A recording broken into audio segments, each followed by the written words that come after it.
Pagi itu, sinar matahari menyelinap masuk melalui jendela besar rumah 2 lantai bergaya minimalis di kawasan perumahan elit. Di dapur, terdengar suara gemericik air dari keran yang mengalir, berpadu dengan aroma harum roti panggang dan telur orak-arik yang baru saja matang. Farah, seorang perempuan dengan senyum lembut dan tatapan penuh kasih, tengah menyiapkan sarapan untuk suaminya, Hakim, seorang pria mapan yang bekerja sebagai konsultan arsitektur dan sering bepergian keluar kota. Mereka baru 2 tahun menikah, dan kini tinggal di rumah baru yang tak jauh dari kediaman orang tua Hakim. Sebuah keputusan yang mereka ambil agar tetap bisa dekat dengan keluarga, terutama sang ibu yang mulai menua. Farah berjalan menghampiri meja makan sambil membawa 2 cangkir kopi hangat. Ia meletakkan salah satunya di hadapan Hakim, yang tengah asyik membaca berita di tablet.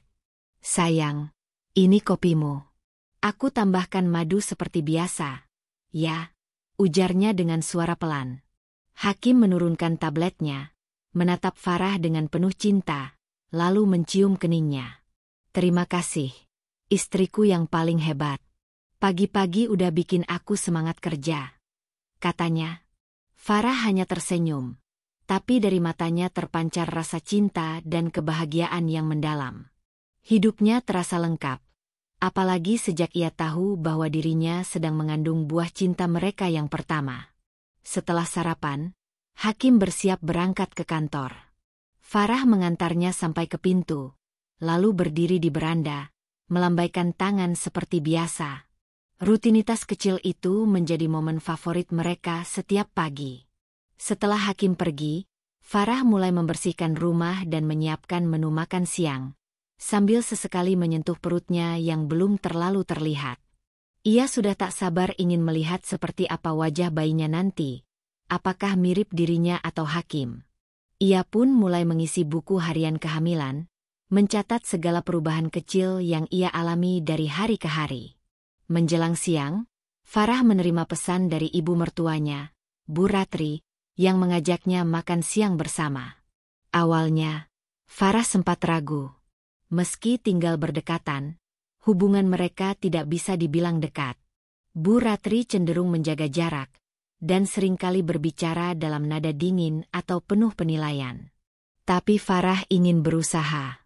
Ia tak ingin anaknya nanti tumbuh tanpa ikatan keluarga yang kuat, jadi ia memutuskan untuk datang, membawa puding mangga kesukaan Bu Ratri. Di meja makan rumah mertuanya, Farah berusaha mencairkan suasana dengan berbagai cerita ringan. Namun, respons Bu Ratri tetap dingin, walau masih dalam batas sopan. "Kamu udah cek rutin ke dokter belum? Jangan sampai anaknya lahir cacat karena kamu terlalu banyak istirahat," ucapnya tanpa basa-basi. Farah menelan ludah, mencoba tersenyum. "Sudah, Bu. Minggu lalu kontrol.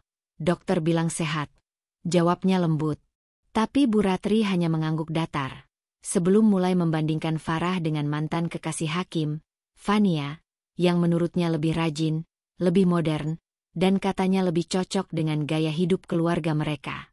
Farah pulang dari rumah mertuanya dengan langkah pelan dan hati yang sedikit terluka. Ia tahu sejak awal menikah, Bu Ratri tidak benar-benar merestui hubungannya dengan Hakim. Katanya Farah terlalu sederhana, tidak setara secara status sosial, dan kurang anggun. Tapi Farah yakin bahwa cintanya dengan Hakim lebih besar dari semua penilaian itu.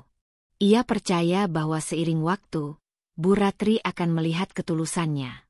Sore itu, Hakim pulang lebih awal dan membawa sebuket bunga mawar putih. "Untuk ibu dari anakku," katanya sembari menyodorkan bunga. Farah tertawa kecil dan memeluk suaminya erat-erat. Mereka duduk berdua di ruang keluarga, membicarakan rencana masa depan, termasuk nama-nama calon bayi yang mereka sukai. "Kalau perempuan, gimana kalau Aisyah? Kalau laki-laki, mungkin Rafif," ujar Farah sambil menggambar nama-nama itu di buku catatannya. Hakim mengangguk setuju. "Apapun namanya, aku yakin dia akan secantik dan sebaik kamu." Malam hari, Farah menceritakan pertemuannya dengan Bu Ratri. Ia tak menyembunyikan kekesalannya, tapi tetap berusaha tidak membuat Hakim merasa terjebak di antara dua orang yang ia cintai. "Aku cuma ingin diterima, Kim," katanya pelan. Hakim menggenggam tangan Farah dan berkata, "Aku tahu Mama bisa keras kepala, tapi aku yakin dia akan berubah. Yang penting kamu nggak sendirian. Aku di sini, selalu buat kamu." Hari-hari berikutnya berlalu dengan damai. Farah sibuk menyiapkan kebutuhan untuk kehamilannya, mengikuti kelas senam hamil, berkonsultasi dengan dokter kandungan, dan sesekali mengunjungi panti asuhan tempat ia dulu menjadi relawan. Hakim pun makin protektif, selalu mengingatkan istrinya untuk makan teratur, tidak terlalu lelah, dan tidak stres. Farah merasa sangat dicintai, dan ia yakin bayi dalam kandungannya pun bisa merasakannya. Di salah satu akhir pekan, mereka mengadakan syukuran kecil bersama teman-teman dekat dan tetangga baru. Farah memasak sendiri semua makanan, dan Hakim membantu menata dekorasi sederhana di halaman belakang rumah. Tawa dan obrolan hangat memenuhi udara malam itu. Bu Ratri tidak datang, dengan alasan sakit kepala, tapi Farah tidak terlalu ambil pusing. Ia mulai belajar untuk tidak terlalu berharap. Beberapa tetangga memuji keharmonisan rumah tangga Farah dan Hakim. "Kalian pasangan yang saling melengkapi," kata salah satu ibu tetangga. Farah hanya tersenyum sambil menggenggam tangan Hakim, berpikir betapa ia bersyukur atas semua yang dimilikinya. Ia tahu tak semua orang seberuntung dirinya. Meskipun ada tekanan dari mertua, ia masih memiliki suami yang mencintainya, rumah yang nyaman, dan bayi yang tumbuh sehat di dalam dirinya. Namun tanpa sepengetahuan Farah, di rumah yang berbeda, Bu Ratri duduk di ruang tamu dengan ekspresi dingin.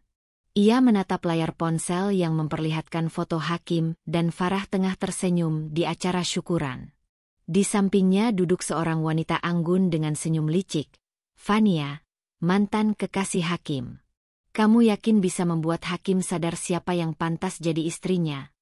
tanya Bu Ratri dengan nada tajam. Fania meneguk tehnya dan menjawab, "Percayalah, Bu. Farah nggak akan bertahan lama dalam hidup Hakim. Saya tahu caranya." Namun semua itu belum diketahui Farah. Di kamar tidurnya malam itu, ia menulis di jurnal kehamilannya, "Aku sangat bersyukur atas hidupku. Semoga anakku lahir sehat dan hidup di tengah keluarga yang penuh cinta. Aku janji akan melindunginya, apapun yang terjadi." Tanpa ia sadari, badai besar perlahan mendekat, badai yang tak hanya akan mengguncang rumah tangganya, tapi juga mengubah hidupnya untuk selamanya. Hari-hari berlalu dalam ritme yang teratur dan nyaman. Farah semakin menikmati perannya sebagai calon ibu. Setiap pagi ia menyambut suaminya dengan sarapan hangat, mencatat perkembangan kehamilannya, dan menyiapkan menu sehat untuk diri sendiri dan calon buah hatinya. Hakim pun kian menunjukkan cinta dan perhatian, bahkan mulai menyusun rencana untuk merenovasi satu kamar menjadi ruang khusus bayi. Hidup mereka tampak tenang dan damai, meski ada satu bayangan yang perlahan-lahan mulai meretakkan kenyamanan itu, Bu Ratri. Kehadiran Bu Ratri semakin terasa dominan dalam kehidupan rumah tangga Farah. Seminggu bisa 2-3 kali beliau datang tanpa memberi kabar. Tiba-tiba masuk rumah sambil membawa makanan atau perlengkapan bayi yang katanya lebih bagus dari yang Farah beli. Farah awalnya menyambut hangat dan mencoba mengambil sisi baik dari perhatian ibu mertuanya itu. Tapi lama-kelamaan, setiap kunjungan justru menjadi tekanan tersendiri. "Farah, kamu pakai minyak kayu putih merek ini? Nggak bagus buat ibu hamil," ujar Bu Ratri suatu siang sambil menyapu pandangan ke seluruh dapur. Lemari makannya juga kurang rapi.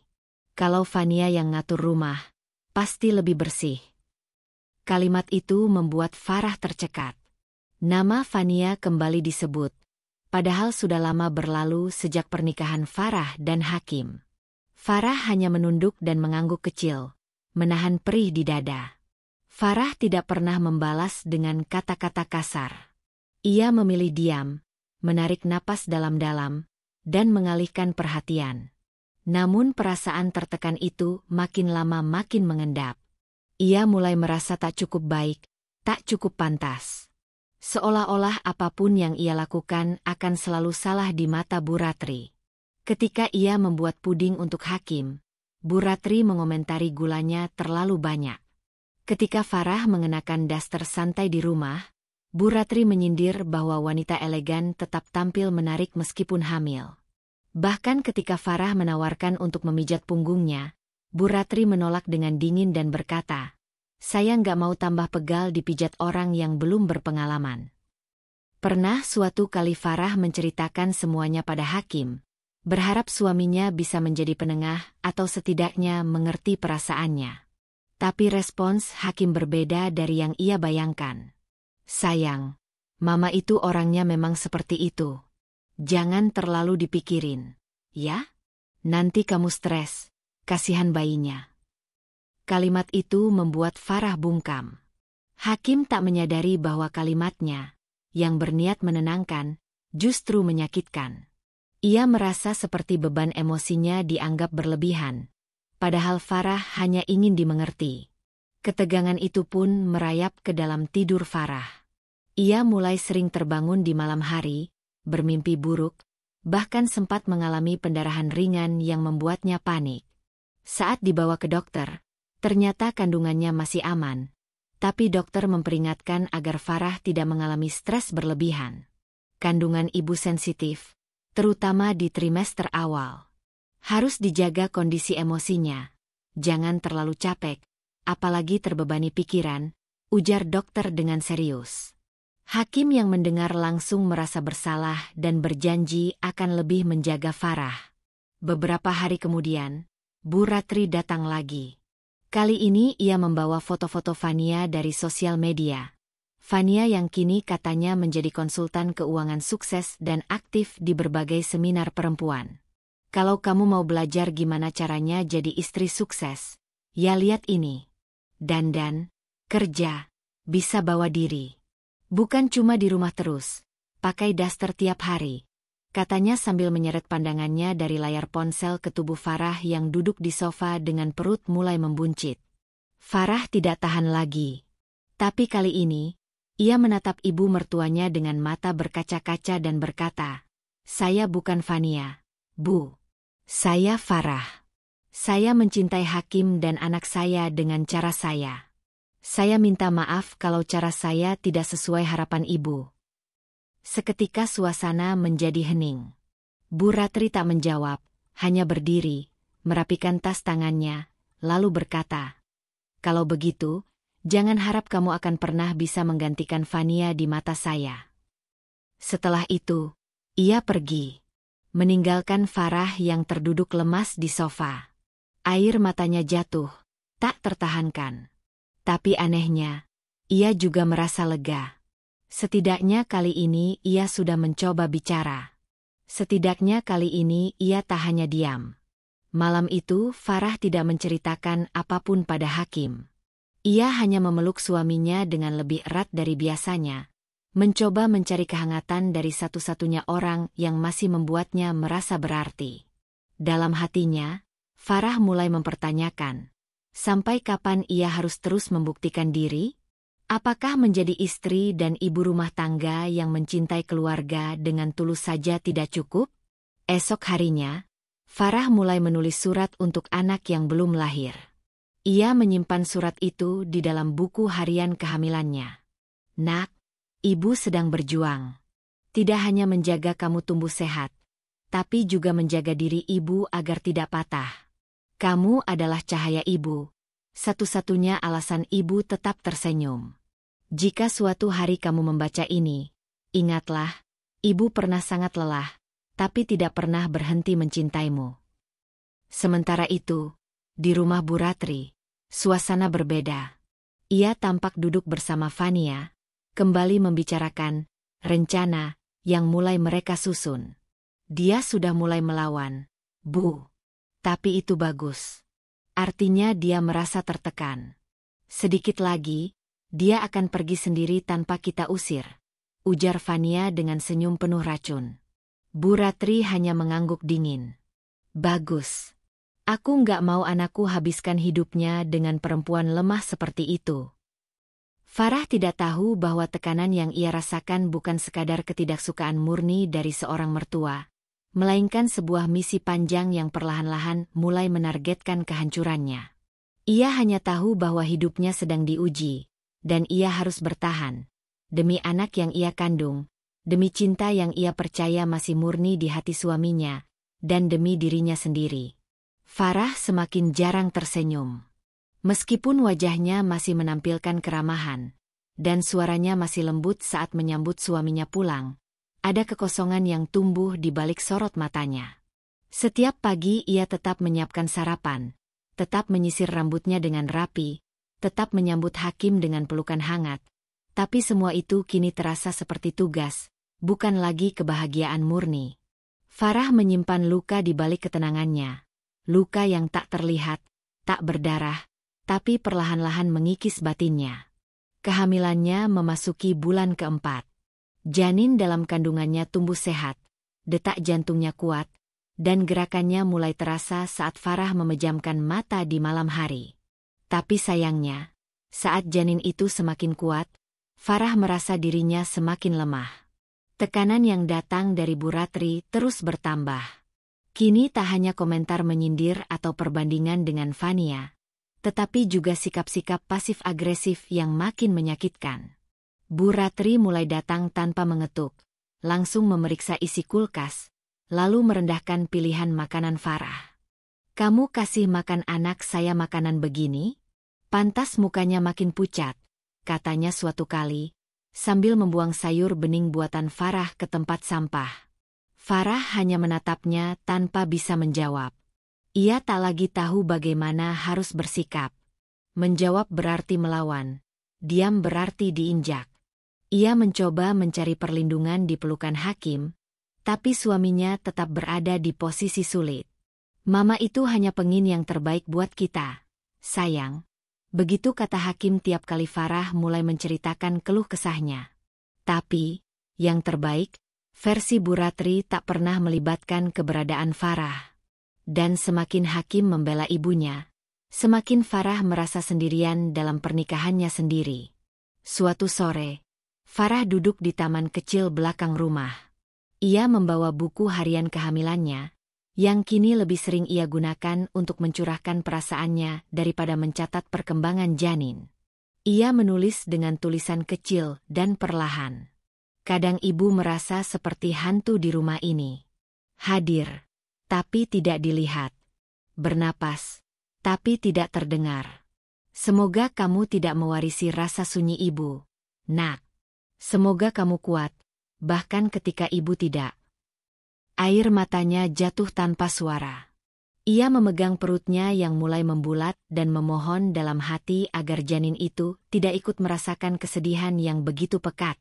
Ia tahu bahwa ia harus kuat, tapi hari demi hari, kekuatannya terkikis.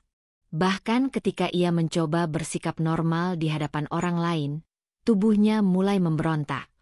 Ia sering merasa lemas, mual tak terduga, dan emosinya naik turun seperti gelombang laut yang sulit dikendalikan. Di tengah semua itu, Bu Ratri mulai melangkah lebih jauh.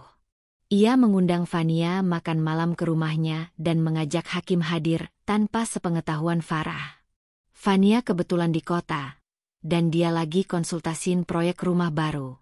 "Kamu kan bisa bantu, Kim," ujarnya dengan santai saat menelepon anaknya. Hakim, yang tak menaruh curiga, mengiyakan dan datang ke rumah ibunya. Di sana ia terkejut mendapati Fania yang kini tampak lebih matang dan percaya diri. Mereka berbincang sebentar, hanya seputar pekerjaan. Namun pertemuan itu diam-diam memancing nostalgia di benak Hakim. Nostalgia yang diciptakan dan diskenariokan dengan rapi oleh ibunya. Keesokan harinya, Bu Ratri datang ke rumah Farah tanpa membawa apa-apa. Kali ini ia hanya duduk di ruang tamu, menatap Farah dari ujung kepala hingga kaki. "Kamu tahu nggak, kemarin Fania datang. Makin cantik, makin pintar. Nggak heran dulu Hakim susah move on dari dia," katanya dengan suara tajam. Farah membeku di tempatnya. Tapi bukan ucapan itu yang menyakitkan, melainkan caranya menatap Farah, seperti seseorang yang sudah menetapkan bahwa ia tak pantas berada di posisi itu, tak layak menjadi istri Hakim, apalagi ibu dari cucunya. Setelah Bu Ratri pergi, Farah masuk kamar dan menangis tanpa suara.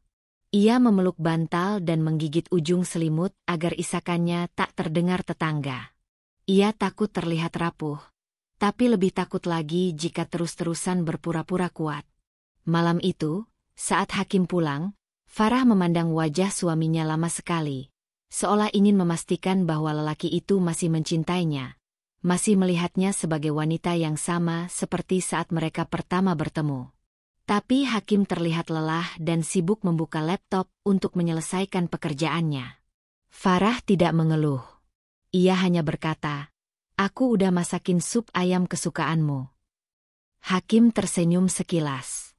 "Kamu emang istri terbaik," katanya sambil mengecup kening Farah. Tapi kata-kata itu kini seperti mantra kosong. Farah tak lagi bisa merasakannya masuk ke dalam hati. Ia mulai menyadari bahwa cinta pun bisa melemah kalau terlalu lama dibiarkan berjalan sendiri.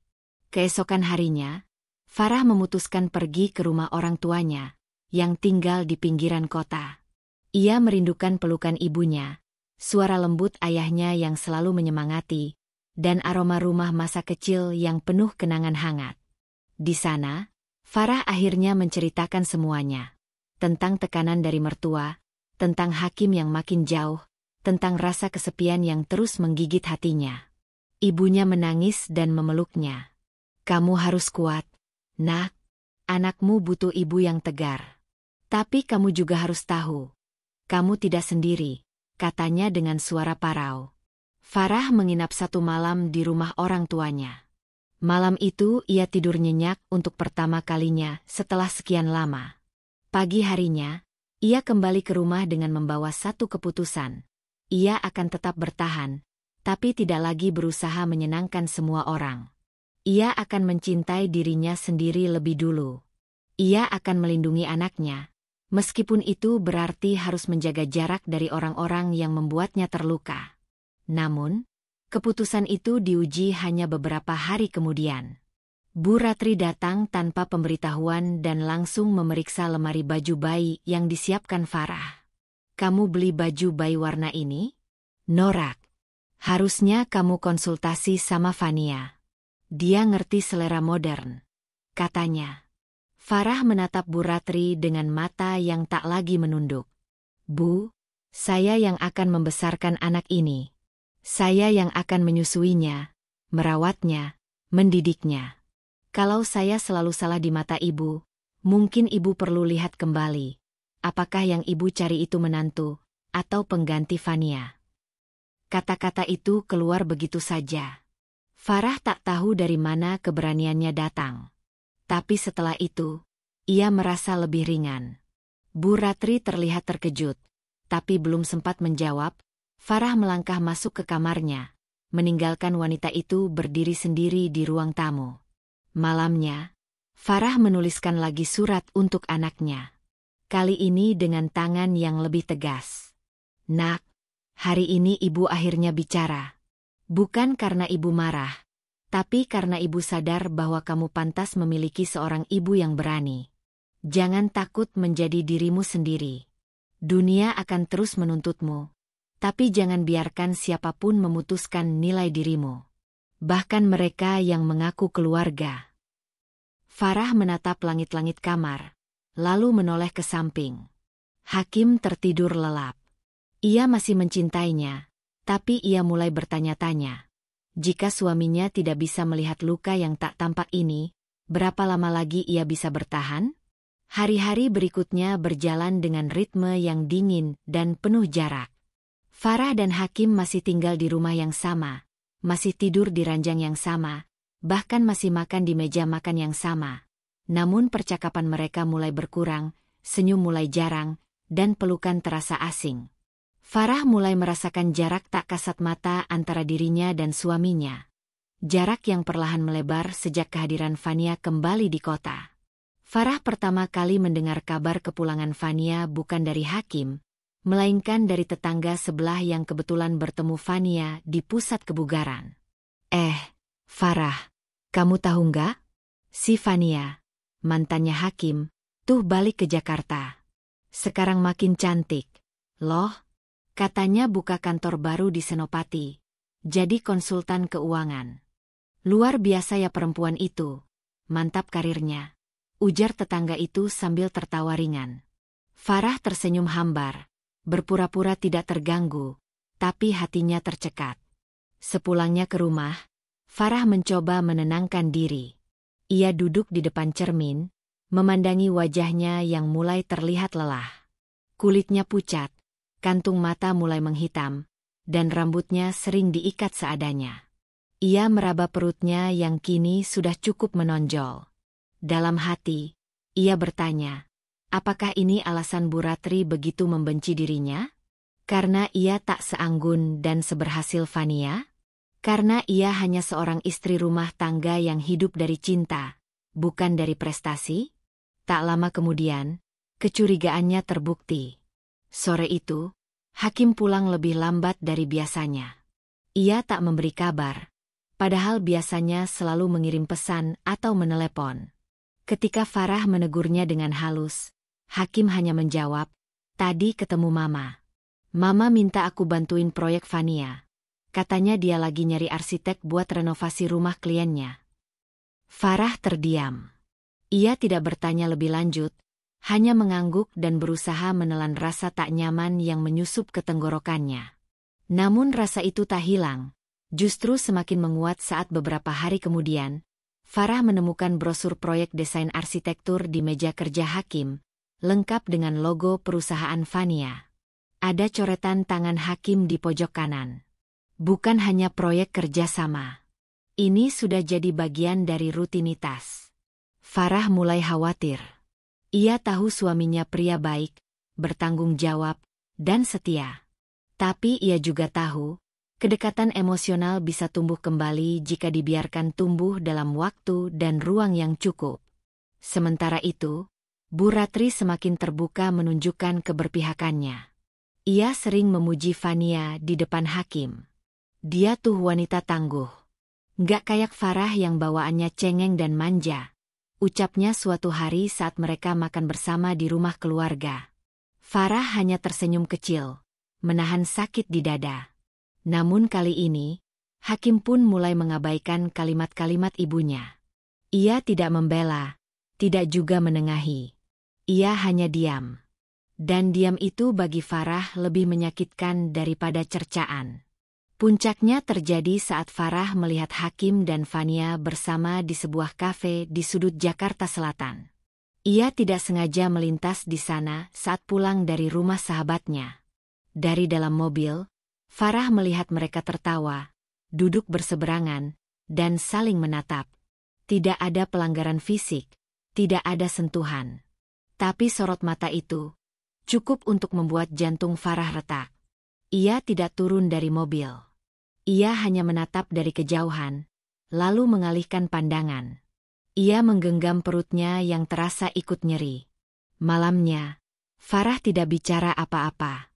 Ia menunggu Hakim pulang dan menyambutnya seperti biasa. Tapi ada satu hal berbeda. Senyumnya hilang, dan matanya tidak bisa menyembunyikan luka. Hakim menyadarinya. "Kamu kenapa, sayang? Kelihatan capek banget hari ini," katanya. Farah menjawab lirih. "Aku nggak capek. Aku cuma bingung. Kamu bahagia nggak sih sebenarnya hidup sama aku?" Pertanyaan itu menggantung di udara. Hakim mengernyit, lalu menjawab, "Tentu saja bahagia. Farah, kok kamu nanya kayak gitu?" Farah menunduk. "Karena akhir-akhir ini kamu lebih banyak senyum saat ngobrol sama orang lain. Tapi kalau sama aku, kamu selalu sibuk, selalu cepat tidur, atau cepat pergi." Ia berhenti, menahan tangis. Hakim terlihat terkejut, lalu meraih tangan Farah. "Aku minta maaf. Aku nggak bermaksud kayak gitu. Aku cuma banyak pikiran. Proyek ini berat, dan iya, aku ketemu Fania beberapa kali. Tapi itu cuma kerjaan. Farah, Enggak lebih. Farah menatap suaminya. Dalam hati, ia ingin percaya. Tapi ada sesuatu dalam kata-kata itu yang terasa janggal. Bukan dari isinya, tapi dari caranya diucapkan. Tidak penuh keyakinan.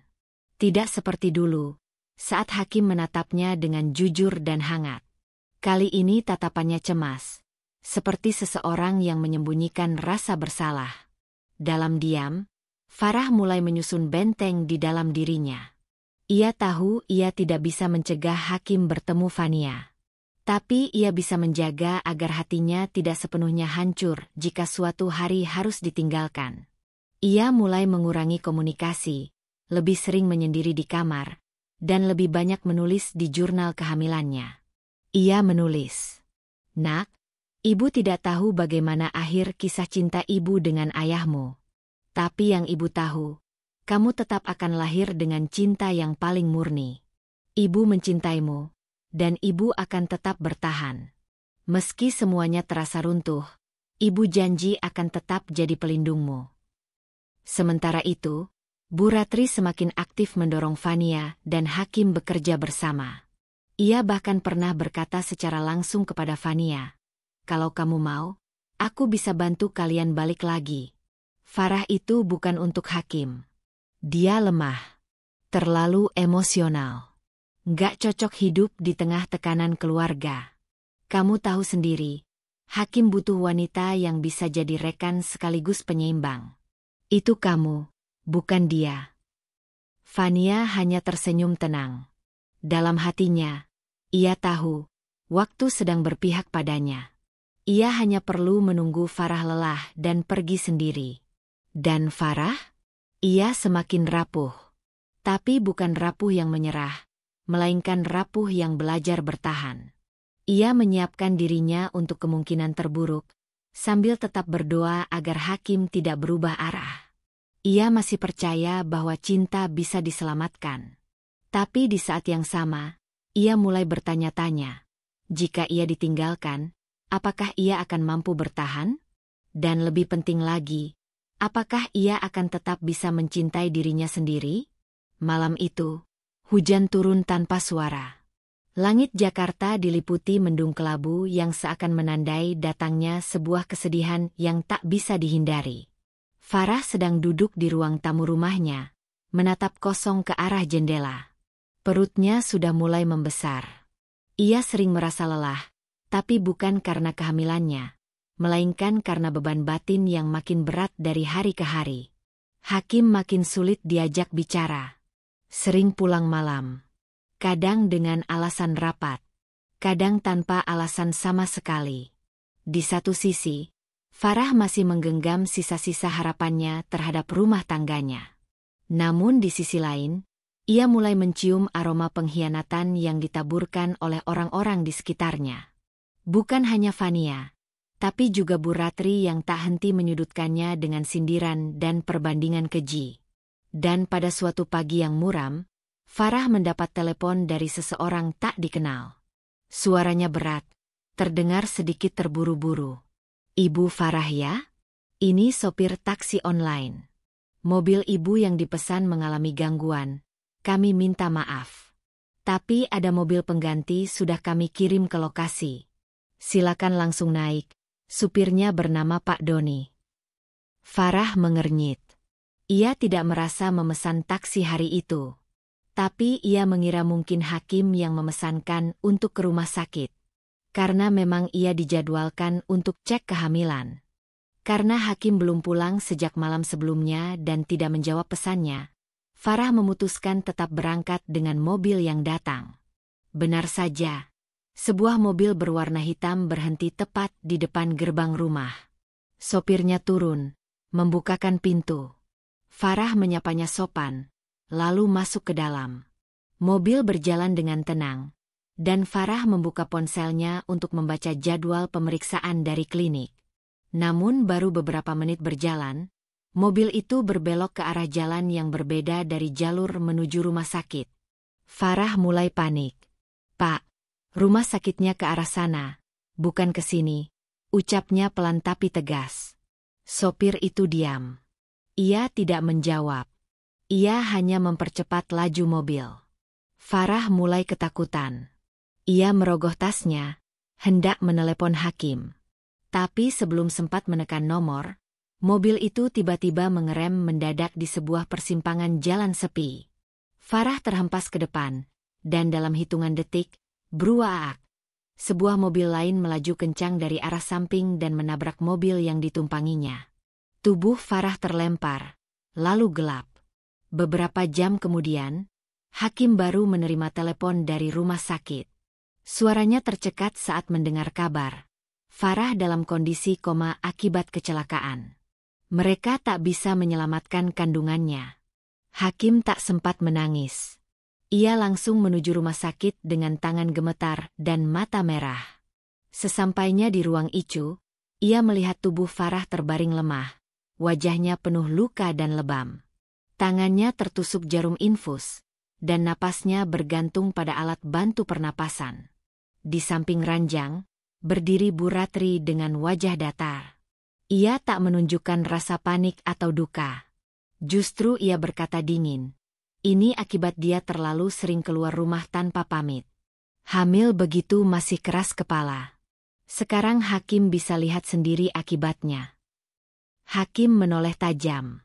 Ibu, Farah bukan orang yang sembrono. Ini bukan kecelakaan biasa. Ia mulai menyadari ada yang tidak beres. Terlalu banyak kebetulan yang aneh. Farah tak pernah pergi tanpa sepengetahuannya. Dan mobil yang menabraknya? Kecurigaan Hakim semakin menguat saat ia meminta data CCTV dari daerah sekitar kecelakaan. Namun data dari satu-satunya kamera di titik kejadian mendadak tidak tersedia. Maaf Pak, CCTV di situ rusak sejak seminggu lalu, jawab petugas keamanan.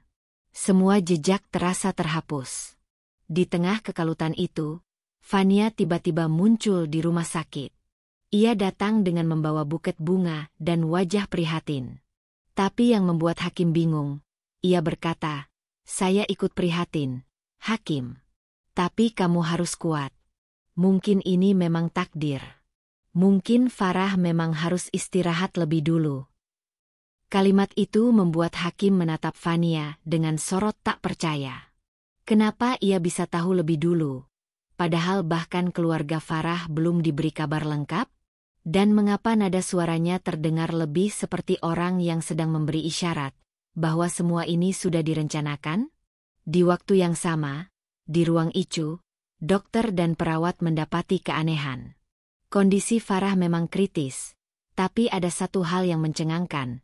Gelombang otaknya menunjukkan aktivitas luar biasa. Seolah ia sadar, tapi memilih diam. Ia dalam kondisi koma, tapi ada dorongan kuat dari dalam dirinya yang menolak mati. Dan memang benar, Farah mendengar segalanya. Dari dalam tubuhnya yang tak bergerak, Farah mendengar percakapan-percakapan itu. Suara Hakim yang panik. Suara dokter yang menjelaskan bahwa kandungannya tak bisa diselamatkan. Suara Bu Ratri yang dingin. Bahkan suara Fania yang terdengar seperti menyindir kematiannya. Tangis yang tak bisa keluar memenuhi dadanya. Rasa kehilangan yang mengguncang jiwanya. Ia ingin berteriak, ingin bangun, ingin menatap wajah suaminya dan berkata, "Aku masih hidup. Jangan biarkan mereka mengambil semua dariku." Namun tubuhnya belum bisa bergerak. Dan malam itu, di saat semua orang mengira Farah dalam kondisi tak sadar, seorang perawat mendekat dan berbisik lirih di telinganya. "Saya tahu, ibu belum benar-benar koma. Jika ibu mendengar saya, berkediplah." Farah berkedip. Perawat itu terdiam, lalu mengangguk. Ia menggenggam tangan Farah dan berkata pelan, "Tenang, Bu. Saya akan bantu. Tapi ibu harus kuat. Jangan kasih tahu siapa-siapa dulu. Ini bukan kecelakaan biasa." Dari sinilah semuanya berubah. Farah, yang dianggap tak lagi bernyawa oleh banyak orang, justru mulai menyusun rencana balas dendam. Perlahan ia akan memulihkan diri, tapi tidak untuk kembali seperti semula, melainkan untuk membongkar siapa yang telah menjebaknya siapa yang mengambil bayinya, dan siapa yang pantas menerima pembalasan paling menyakitkan dari seorang wanita yang kehilangan segalanya. Dan dari balik layar, seorang yang tak terduga, Bu Ratri, ternyata menjadi dalang di balik semua. Namun yang belum ia tahu, Farah akan kembali, dan kali ini, bukan sebagai menantu lemah lembut, melainkan sebagai wanita yang dibakar oleh kehilangan, dendam, dan kebenaran yang tak bisa dibungkam. Waktu seolah berhenti bagi Hakim. Ia masih duduk di kursi keras ruang tunggu ICU rumah sakit itu, dengan kepala tertunduk dan mata memerah. Suara dokter yang memberitahu bahwa kandungan Farah tidak bisa diselamatkan terus terngiang di kepalanya. Rasanya seperti dihantam ribuan batu. Farah, istrinya yang lembut, penyayang, yang setiap hari ia lihat memegangi perutnya sambil mengelus dengan cinta, kini hanya terbaring tak bergerak. Dan calon anak mereka telah tiada. Di antara rasa hancur dan kebingungan, kecurigaan dalam diri Hakim tumbuh semakin kuat. Ia tidak bisa menerima bahwa kejadian ini murni kecelakaan. Terlalu banyak kejanggalan. Terutama ketika ia melihat data sementara dari petugas lalu lintas dan rekaman yang terselamatkan dari kamera pengawas toko kecil di dekat lokasi kejadian. Di sana terekam samar sosok pria yang keluar dari mobil sesaat setelah kecelakaan. Melihat Farah terkapar, lalu buru-buru kabur ke arah gang sempit. Wajahnya memang tidak jelas, namun tubuh dan gaya jalannya terasa familiar. Hakim meminta video itu diulang beberapa kali. Di antara pikiran yang masih kacau, ia merasa mengenal pria itu. Tapi dari mana? Hari berganti. Farah masih dalam kondisi koma. Tapi perawat bernama Intan, sahabat lamanya semasa kuliah yang kini bekerja di rumah sakit itu, diam-diam menjaga Farah dengan perlakuan berbeda. Ia percaya bahwa Farah masih ada, dan meski belum membuka mata, otaknya masih menyerap segalanya. Intan pun mulai merekam setiap perubahan detak jantung Farah saat nama-nama tertentu disebutkan. Dan yang paling mencolok, detaknya melonjak saat disebut nama Bu Ratri dan Fania.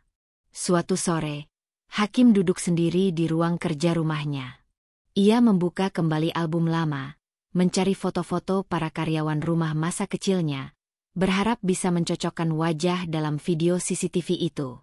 Ia membalik lembar demi lembar, hingga satu foto menghentikan tangannya.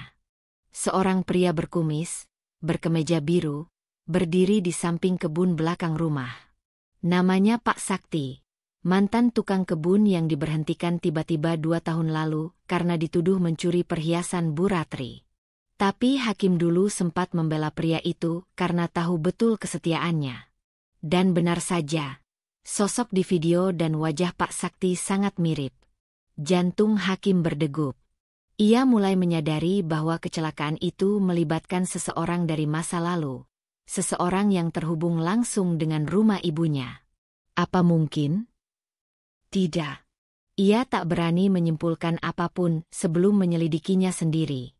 Ia mulai mencari informasi tentang keberadaan Pak Sakti. Butuh waktu hampir seminggu sebelum ia menemukannya di sebuah kawasan padat penduduk di pinggiran kota. Hakim pergi sendiri, tanpa memberitahu siapapun. Saat tiba di rumah reot itu, Pak Sakti tampak terkejut melihatnya. Anda, Mas Hakim?"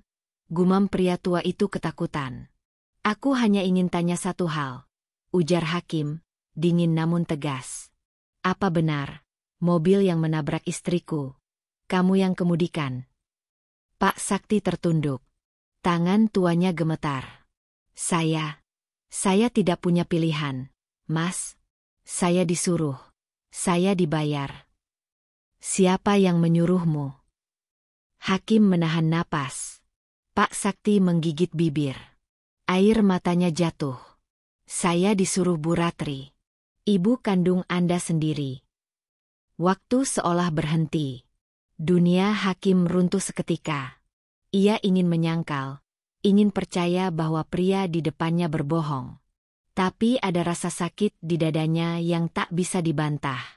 Rasa kecewa, terluka, dan marah berkecamuk jadi satu. Kenapa? Tanyanya lirih.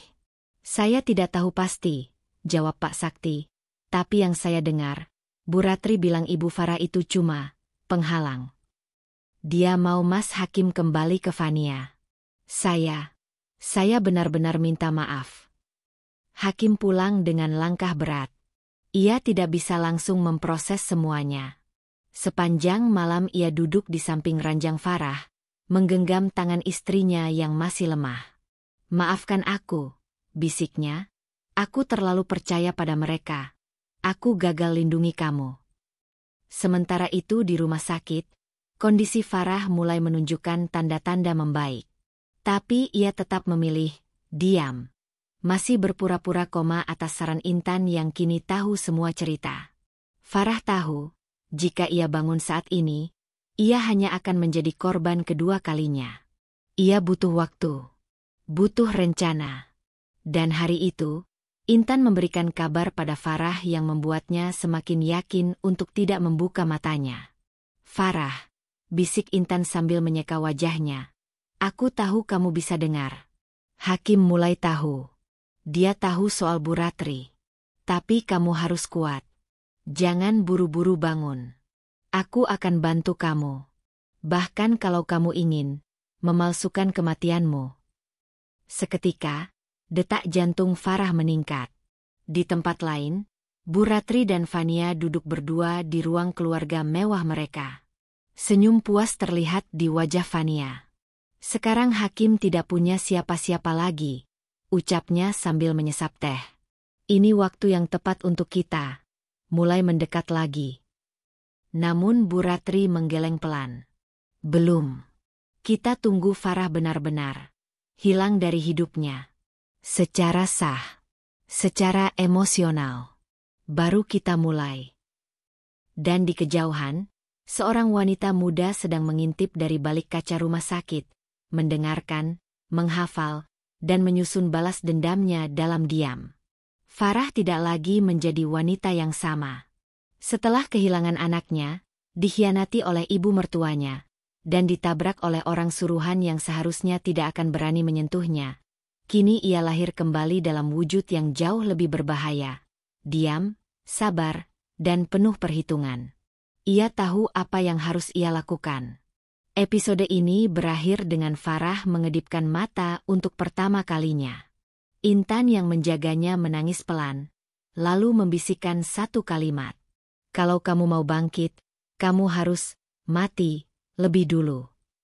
Dan Farah membalas dengan senyum kecil, senyum penuh luka, dan rencana panjang yang akan segera dimulai. Sunyi menyelimuti ruang rawat intensif. Hanya deru lembut mesin medis yang sesekali berbunyi di sela-sela ketenangan. Tapi pagi itu, bukan sekadar perubahan angka di monitor yang menjadi perhatian. Farah, wanita yang sudah berminggu-minggu terbaring tanpa suara, kini perlahan membuka matanya. Pandangannya masih kabur, tapi suara hatinya jelas. Dia tidak bisa lagi menjadi korban. Di sampingnya, Intan terbangun dari duduknya dan langsung menatap Farah dengan mata berkaca-kaca. Farah, kamu sadar, ucapnya pelan, tak ingin membuat kegaduhan yang bisa menarik perhatian orang lain. Farah mencoba bicara, tapi tenggorokannya terlalu kering. Ia hanya mengangguk lemah dan menggenggam tangan sahabatnya. Isyarat itu cukup membuat Intan yakin, Farah memilih jalan yang tak biasa. Jalan sunyi. Jalan balas dendam. Tapi bukan balas dendam yang membabi buta. Ia ingin tahu siapa saja yang bersekongkol, siapa saja yang pura-pura peduli, dan siapa yang benar-benar mencintainya. Hari itu menjadi titik balik. Farah meminta Intan merahasiakan kebangkitannya dari siapapun, termasuk Hakim. Ia tahu, jika terlalu cepat muncul, semua rencana Bu Ratri akan ditarik mundur. Ia ingin para pelaku merasa aman terlebih dahulu. Lalu, ia akan menghancurkan mereka satu persatu, dengan cara yang paling menyakitkan. Butuh waktu beberapa hari untuk membuat skenario kematian Farah menjadi nyata. Intan, yang punya akses penuh di rumah sakit, mulai menyusun dokumen medis palsu. Ia mencocokkan waktu, kematian klinis, Farah dengan pergeseran jadwal dokter, dan mengganti hasil diagnosa resmi dengan laporan kematian akibat komplikasi serius pasca kecelakaan. Ia juga menyuap satu-satunya petugas bagian arsip yang menangani dokumen kematian dan kremasi.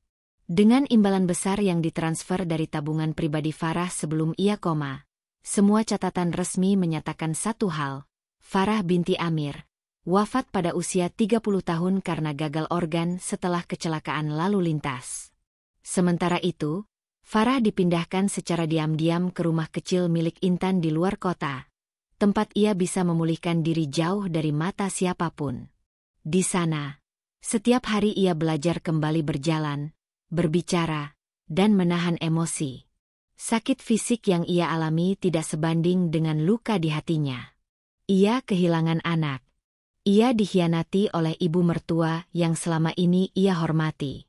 Dan yang paling menyakitkan, Hakim, suaminya, tidak mampu melihat semua tanda bahaya yang selama ini mengelilinginya.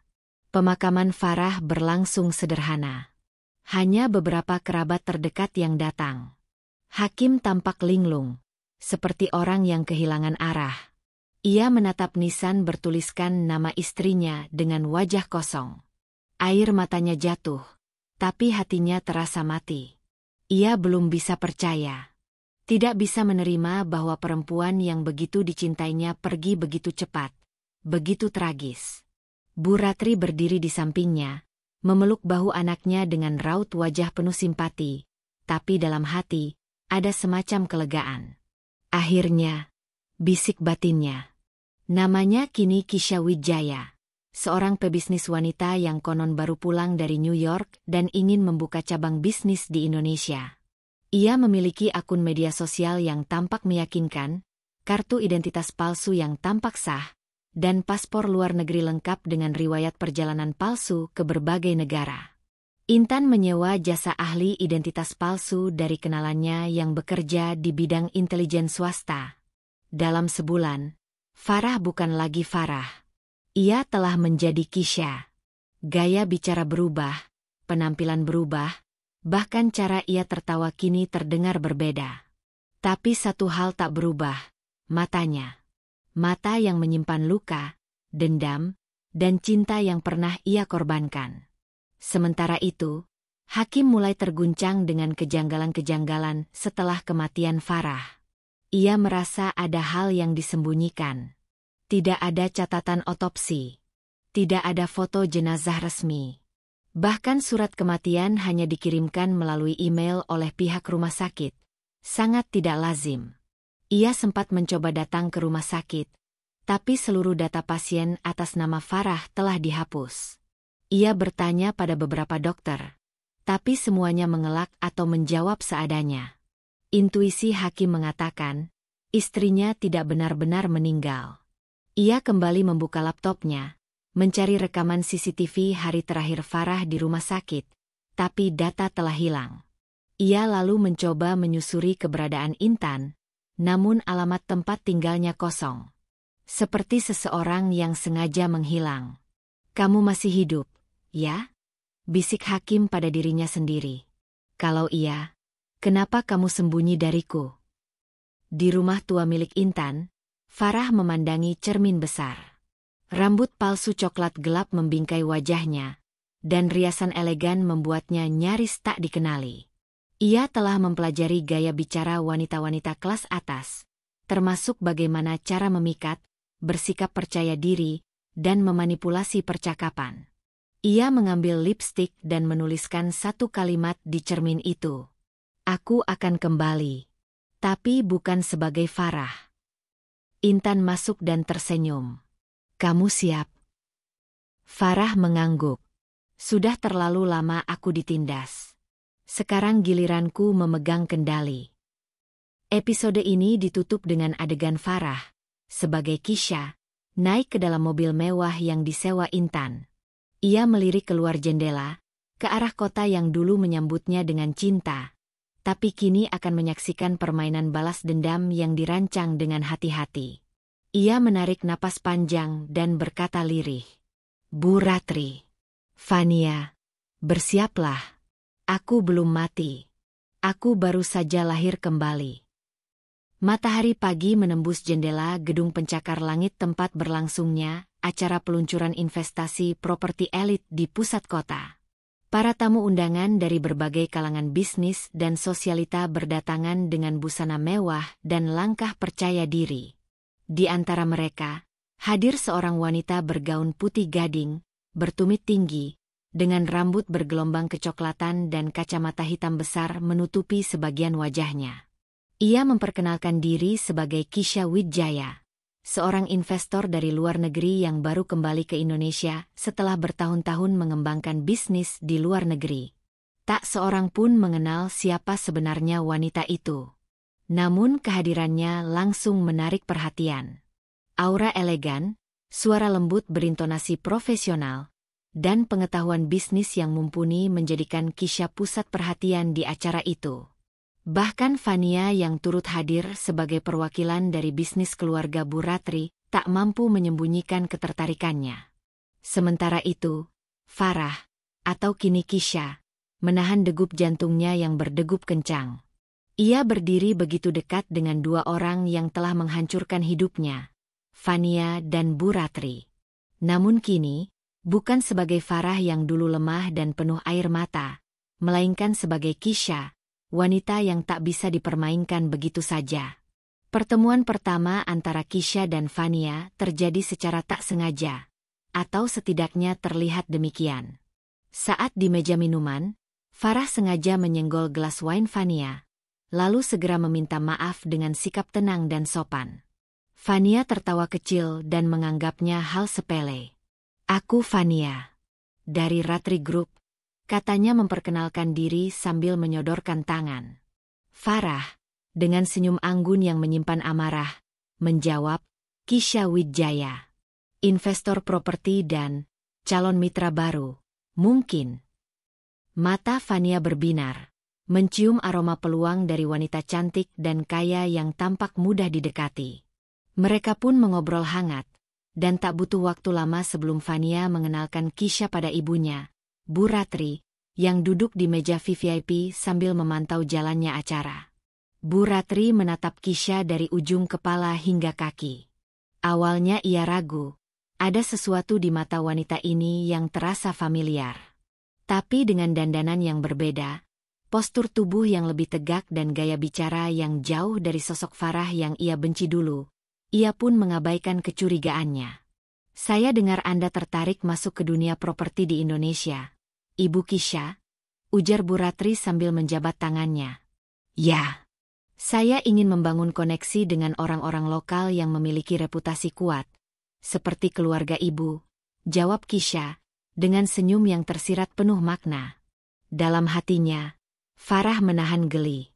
Ia berdiri di depan wanita yang pernah menyuruh orang menabraknya hingga koma, kini dengan wajah penuh hormat dan ingin menjadikannya rekan bisnis. Dunia memang bulat. Hari-hari selanjutnya diisi dengan pertemuan bisnis yang diatur Fania dan Bu Ratri dengan Kisha. Mereka menyusun proposal kerjasama, mengundang Kisha makan malam di rumah mewah keluarga mereka, bahkan mengajak Kisha untuk melihat langsung lokasi-lokasi proyek yang sedang dibangun. Semua itu dilakukan dengan satu tujuan, menjaring dana investasi dari Kisha yang mereka anggap kaya dan polos. Tapi tanpa mereka sadari, jaring itu justru akan menjerat mereka sendiri. Di setiap pertemuan, Kisha selalu menggiring pembicaraan ke arah yang membongkar sedikit demi sedikit sisi asli mereka. Ia mendengar bagaimana Fania meremehkan perempuan, kelas menengah yang berlagak jadi istri ideal, yang membuat Bu Ratri ikut tertawa puas. Mereka tidak tahu, orang yang mereka hina ada di hadapan mereka sendiri, mendengarkan semuanya, merekam semuanya. Suatu malam, Kisha diundang makan malam resmi di rumah keluarga Bu Ratri. Rumah yang dulunya sempat ia tinggali bersama hakim dan mertua kini kembali berdiri megah, tapi atmosfernya terasa jauh lebih dingin. Saat melangkah masuk, Farah sempat terpaku. Banyak kenangan yang berputar dalam pikirannya. Kenangan saat ia dipermalukan, dibentak, disindir. Tapi semua itu ia tekan dalam-dalam. Makan malam berlangsung formal. Fania yang terlihat sangat dekat dengan keluarga itu, sudah berperilaku seperti calon menantu resmi. Bahkan ada satu momen Bu Ratri menyindir. Wanita seperti Kisha ini yang cocok jadi pendamping hakim. Pintar, mandiri, dan punya kelas. Kisha menahan tawa getir. Kalau begitu, berarti saya sudah terlambat. Ya Bu, ujarnya santai. Oh, tidak juga, timpal Bu Ratri sambil tersenyum. Kalau jodoh, takkan kemana. Di saat itu, Kisha tahu satu hal pasti. Bu Ratri tidak menyesali kepergian Farah. Bahkan ia merasa telah menyingkirkan penghalang.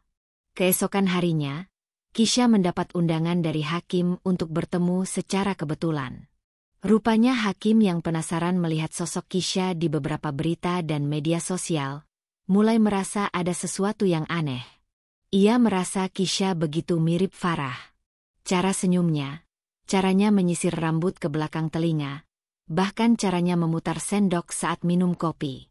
Di kafe kecil yang dulu menjadi tempat kencan Farah dan Hakim, pertemuan itu terjadi. Hakim terpaku saat melihat Kisha dari dekat. Nafasnya tercekat. Jantungnya berdetak tidak karuan.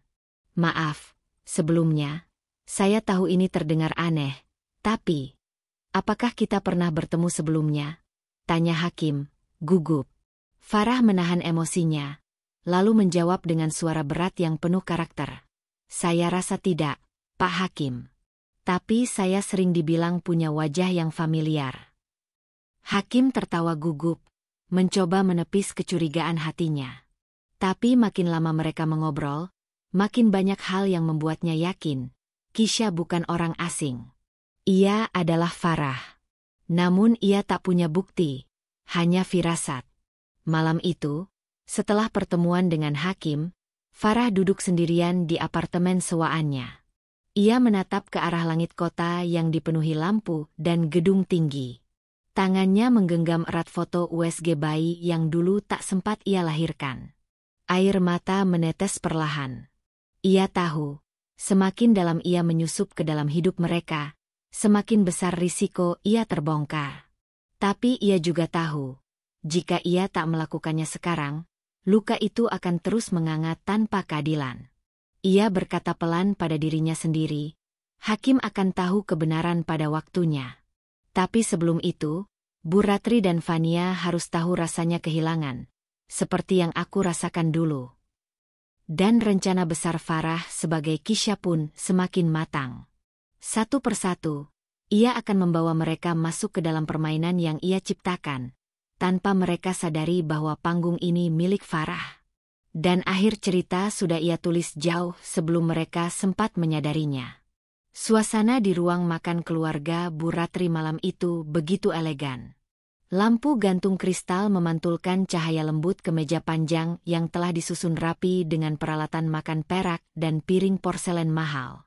Lilin aromaterapi menyebarkan wangi vanila dan mawar, menciptakan atmosfer yang nyaris sempurna.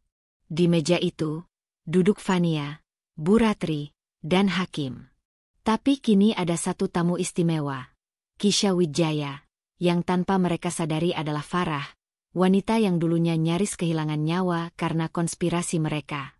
Pertemuan malam itu bukan undangan biasa. Bu Ratri, yang melihat potensi bisnis besar dari kerjasama dengan Kisha, berniat memantapkan kesepakatan investasi secara lebih personal. Namun tanpa mereka tahu, Farah telah merancang makan malam ini sebagai langkah awal pembalasan yang sangat terstruktur. Sebelum datang, Farah sudah lebih dulu menyusup ke dalam sistem internal perusahaan keluarga Bu Ratri melalui seorang asisten junior yang diam-diam menjadi informannya. Ia memperoleh akses ke dokumen-dokumen keuangan, kontrak palsu, dan laporan proyek fiktif yang dibuat untuk mengelabui investor, termasuk ia sendiri sebagai Kisha. Dengan penuh ketenangan, malam itu Farah memulai percakapan di meja makan dengan nada lembut namun mengandung tekanan terselubung. Saya sudah memeriksa proposal yang dikirimkan tim Ibu. Sangat menarik. Meskipun saya menemukan beberapa proyek yang datanya tidak sinkron, ucap Farah sambil memutar gelas wine-nya. Bu Ratri menegang seketika. Oh, Maksud Anda? Seperti proyek resort di Bali. Laporan pengeluaran dan kemajuan fisiknya berbeda jauh dari laporan yang saya dapat dari surveyor lapangan. Mungkin ada kesalahan administratif, tanyanya sambil tersenyum ramah. Fania menimpali. Oh, itu pasti hanya salah input dari tim dokumentasi. Bisa saya bantu periksa lagi, kok? Farah mengangguk kecil. Tentu. Saya percaya. Tapi seperti yang saya pelajari dalam dunia investasi, kepercayaan harus dibangun dengan transparansi penuh, bukan? Ucapan itu menggantung di udara seperti pisau tajam. Hakim menatap Kisha dengan pandangan penasaran sekaligus heran. Ia semakin yakin wanita ini bukan sekadar investor biasa. Bahkan, bukan orang asing. Setelah makan malam, Farah pamit lebih awal dengan alasan ada pertemuan online. Namun sebelum pergi, ia menyerahkan sebuah map putih pada Fania. Ini laporan lengkap dari tim audit saya. Bacalah baik-baik, Fania. Saya yakin kamu orang yang cerdas, katanya, lalu berbalik pergi tanpa menoleh. Fania yang merasa tersindir membuka map itu begitu Kisha pergi. Di dalamnya, bukan hanya catatan kejanggalan proyek, tetapi juga rekaman suara dari salah satu staf kepercayaannya yang mengakui telah memalsukan data atas perintah langsung dari Fania dan Bu Ratri. Wajah Fania mendadak pucat. Bu, ini serius, bisiknya panik. Bu Ratri menarik map itu dan membaca dengan cepat. Matanya membelalak. Rahangnya mengeras. Bagaimana bisa dia dapat ini? Desisnya tajam. Hakim menatap ibunya dan Fania bergantian, kemudian berdiri. Apa maksudnya memalsukan laporan proyek? Siapa sebenarnya Kisha ini? Tak satu pun dari mereka menjawab. Tapi untuk pertama kalinya, ketenangan Bu Ratri tampak goyah. Ia sadar, wanita bernama Kisha itu bukan mangsa yang mudah dijinakkan. Keesokan harinya, Farah alias Kisha mengundang Hakim ke kantornya. Di ruang kerja yang didesain minimalis namun mewah, Hakim tampak gugup. Ia tak bisa menahan keinginannya untuk bertanya. Apa kamu? Benar-benar bukan Farah? Tanyanya, tanpa basa-basi. Farah memandangi Hakim dalam diam beberapa detik. Air matanya hampir pecah, tapi ia menahan. Wajahnya tetap datar. Saya Kisha, Pak Hakim. Mungkin Anda terlalu memikirkan masa lalu. Hakim menghela napas. Kalau kamu memang bukan Farah, kenapa kamu tahu begitu banyak tentang keluarga saya? Tentang cara ibuku mengelola bisnis? Tentang tempat kencan pertama kami? Farah menatapnya lekat-lekat. Dalam hatinya, ia ingin menjerit, ingin memeluknya, ingin mengatakan bahwa ia masih mencintainya. Tapi yang keluar dari mulutnya adalah, mungkin saya hanya pengamat yang sangat jeli. Farah sudah mati, Hakim.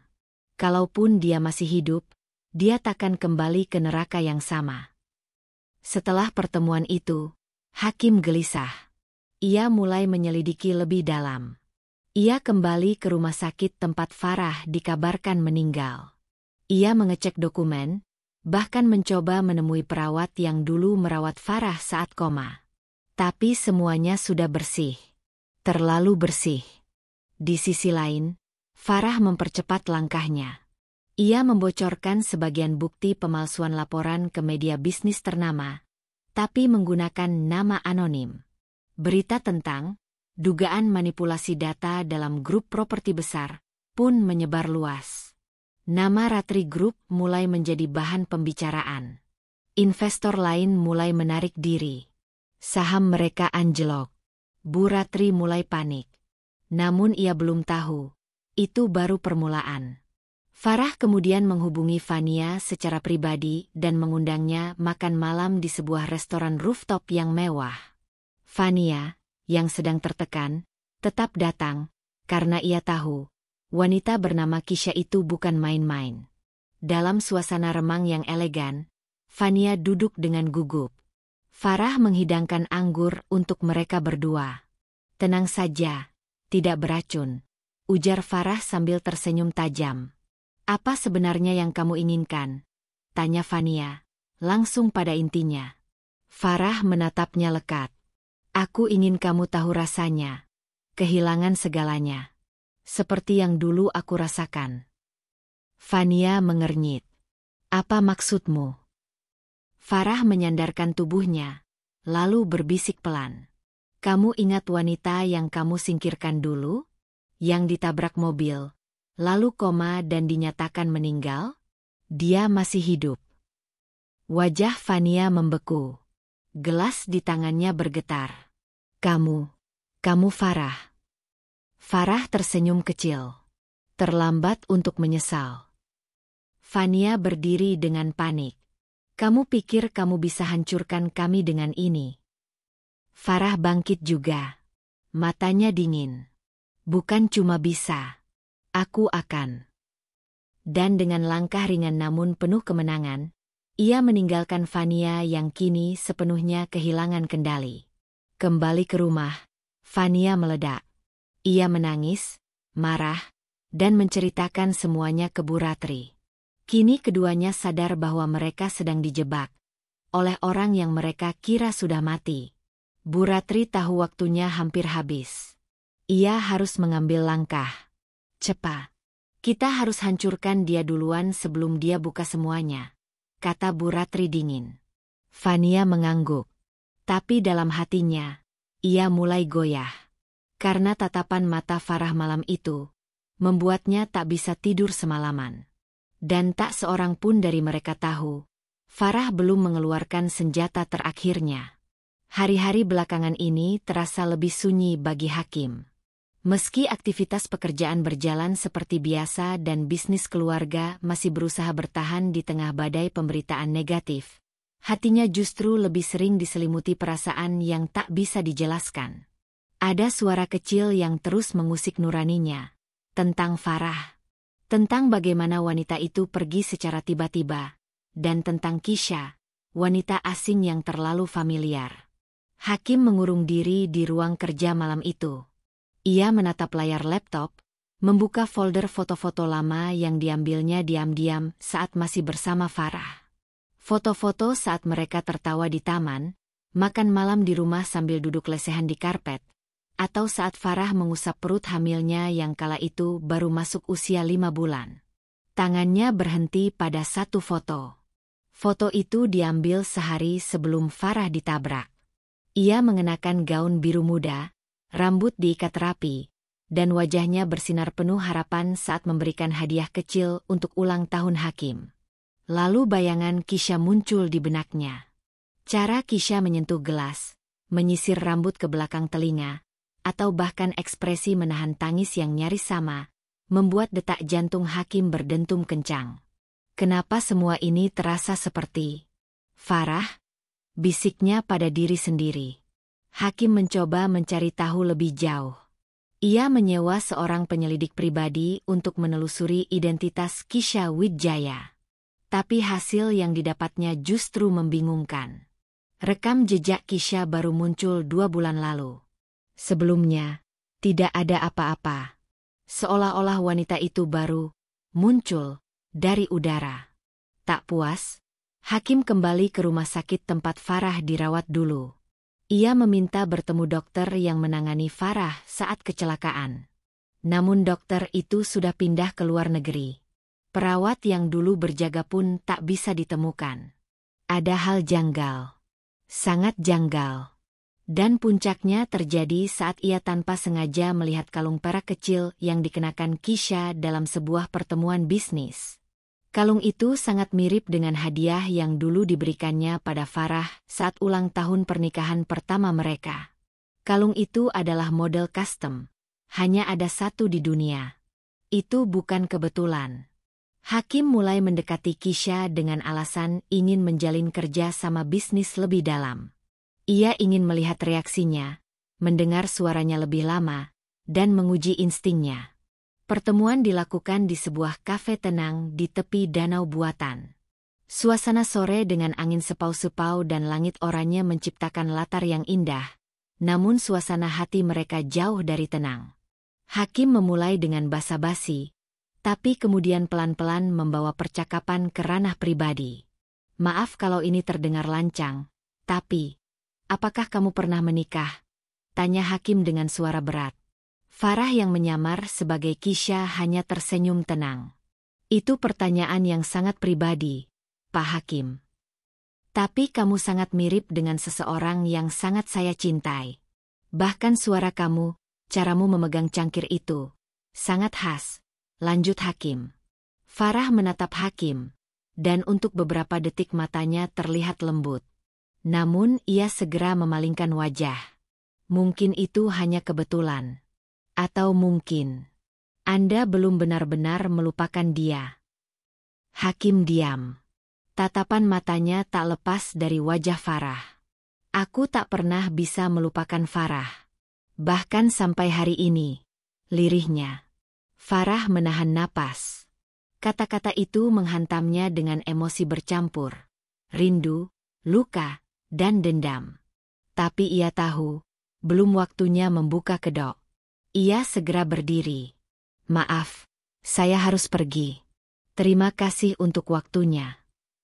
Dan seperti biasanya, ia meninggalkan Hakim yang kembali terdiam, dengan perasaan yang makin kalut.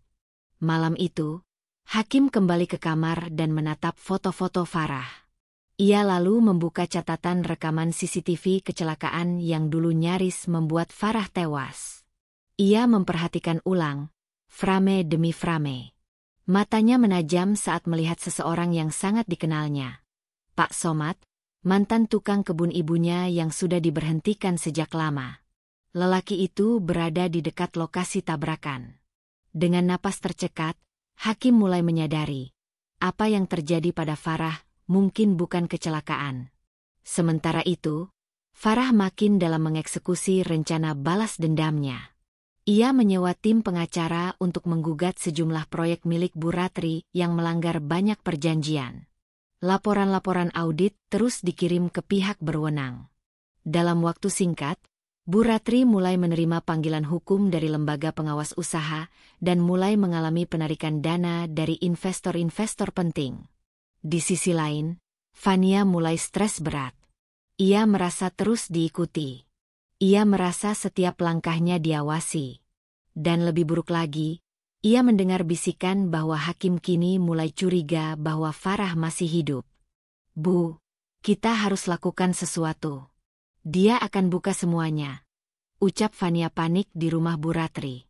Bu Ratri, yang mulai sering sakit kepala dan tekanan darah naik, hanya menatap kosong.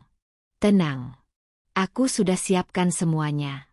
Tapi kalau dia benar-benar Farah, kita harus pastikan dia tak bisa berdiri lagi. Di sebuah malam penuh badai, Hakim menerima pesan singkat di ponselnya dari nomor tak dikenal. Jika kamu ingin tahu kebenaran tentang Farah, datanglah ke taman belakang rumah sakit pukul 11 malam. Tanpa pikir panjang, Hakim langsung meluncur ke lokasi. Sesampainya di sana, hujan turun deras. Tapi seseorang berdiri di bawah payung merah, mengenakan mantel panjang. Saat Hakim mendekat, orang itu menurunkan payungnya. Dan untuk pertama kalinya sejak tragedi kecelakaan itu, mata Hakim bertemu langsung dengan mata Farah. Wajah Hakim pucat. Kakinya lemas. Hujan deras membasahi tubuh mereka. Tapi keduanya berdiri membeku. F.A. Farah, bisiknya nyaris tak terdengar. Farah hanya diam. Tapi air matanya mengalir, menyatu dengan hujan yang mengguyur wajahnya. Aku pikir kamu sudah meninggal. Tidak. Hakim, aku tidak mati. Tapi sebagian jiwaku hancur karena semua yang terjadi, jawab Farah dengan suara lirih namun penuh luka. Hakim jatuh berlutut di tanah yang basah. Ia menangis, menunduk, menggenggam tangan Farah. Aku minta maaf. Tuhan, aku minta maaf. Aku gagal melindungimu. Farah menatapnya. Luka di hatinya belum sembuh. Tapi momen itu, menyaksikan penyesalan Hakim, sedikit menghangatkan sisi rapuh dalam dirinya. Namun di balik semua itu, ia belum bisa memaafkan. Tidak sepenuhnya. Masih ada hal yang belum selesai. Bangkitlah, Hakim. Ini belum selesai. Belum, bisik Farah. Dan dalam kegelapan malam, dua insan yang dulu saling mencintai kini berdiri di antara cinta dan dendam yang belum selesai diselesaikan. Setelah pertemuan yang menggetarkan jiwa di taman belakang rumah sakit, Farah dan Hakim memutuskan untuk bertemu kembali secara diam-diam di tempat yang lebih aman. Di sebuah rumah tua milik sahabat Farah, Rasti, yang kini menjadi pusat dari semua rencana yang selama ini telah Farah susun dengan cermat. Farah menceritakan semuanya. Dari saat dia sadar dari koma, kehilangan anak mereka, rasa hancur yang tak bisa dijelaskan dengan kata-kata, hingga keputusan besar untuk memalsukan kematiannya demi mengungkap kebenaran yang selama ini ditutup rapat oleh ibu mertua mereka, Bu Ratri, dan wanita penggoda masa lalu itu, Fania. Hakim mendengarkan tanpa memotong. Setiap kata Farah seperti belati yang menancap di jantungnya. Wajahnya pucat, tatapannya kosong, dan dadanya sesak oleh rasa bersalah yang tak terukur. Aku tahu kamu bukan sepenuhnya salah, Kim, kata Farah dengan suara pelan namun mantap, tapi kamu membiarkan mereka masuk terlalu jauh ke dalam rumah tangga kita. Dan aku harus menanggung semua akibatnya sendirian. Hakim menunduk, tak mampu membalas. Bibirnya bergetar, tapi tak ada kata yang keluar.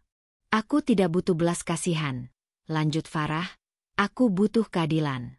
Untuk anak kita, untuk diriku, dan untuk semua luka yang sudah dibuat oleh orang-orang yang seharusnya melindungi kita. Dengan bantuan sahabatnya, Rasti, yang masih bekerja di bagian administrasi rumah sakit dan memiliki koneksi dengan beberapa lembaga hukum, Farah melanjutkan serangan balas dendamnya secara sistematis. Langkah pertama adalah menjatuhkan Fania. Farah menyamar sebagai Kisha kembali dan mengatur sebuah jebakan besar. Ia berpura-pura menjadi investor dari perusahaan luar negeri yang ingin menanamkan dana dalam bisnis ekspor milik Fania. Ia mendekatinya secara intens, menawarkan dana besar dan koneksi global. Fania, yang haus validasi dan kekuasaan, langsung menyambut tawaran itu dengan tamak.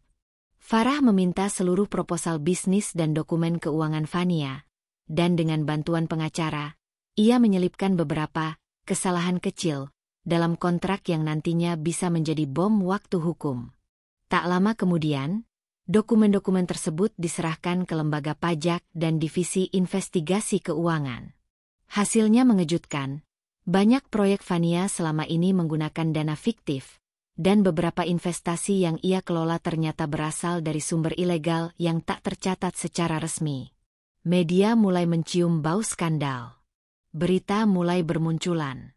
Skandal keuangan perusahaan Fania Group, dana fiktif dan investor bodong. Petinggi bisnis ekspor terancam tuntutan hukum.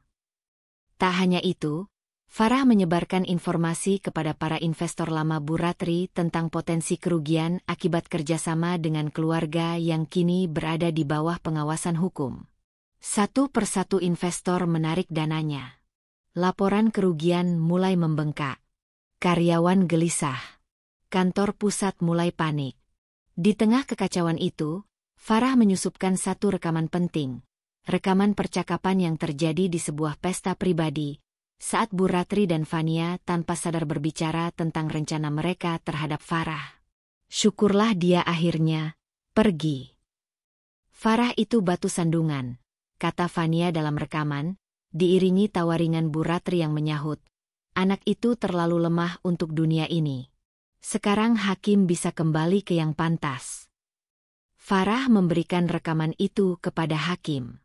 Malam itu, Hakim mendengarkannya sendiri di ruang kerjanya, dalam sunyi yang menggigit. Tangannya bergetar. Wajahnya memucat. Nafasnya terengah.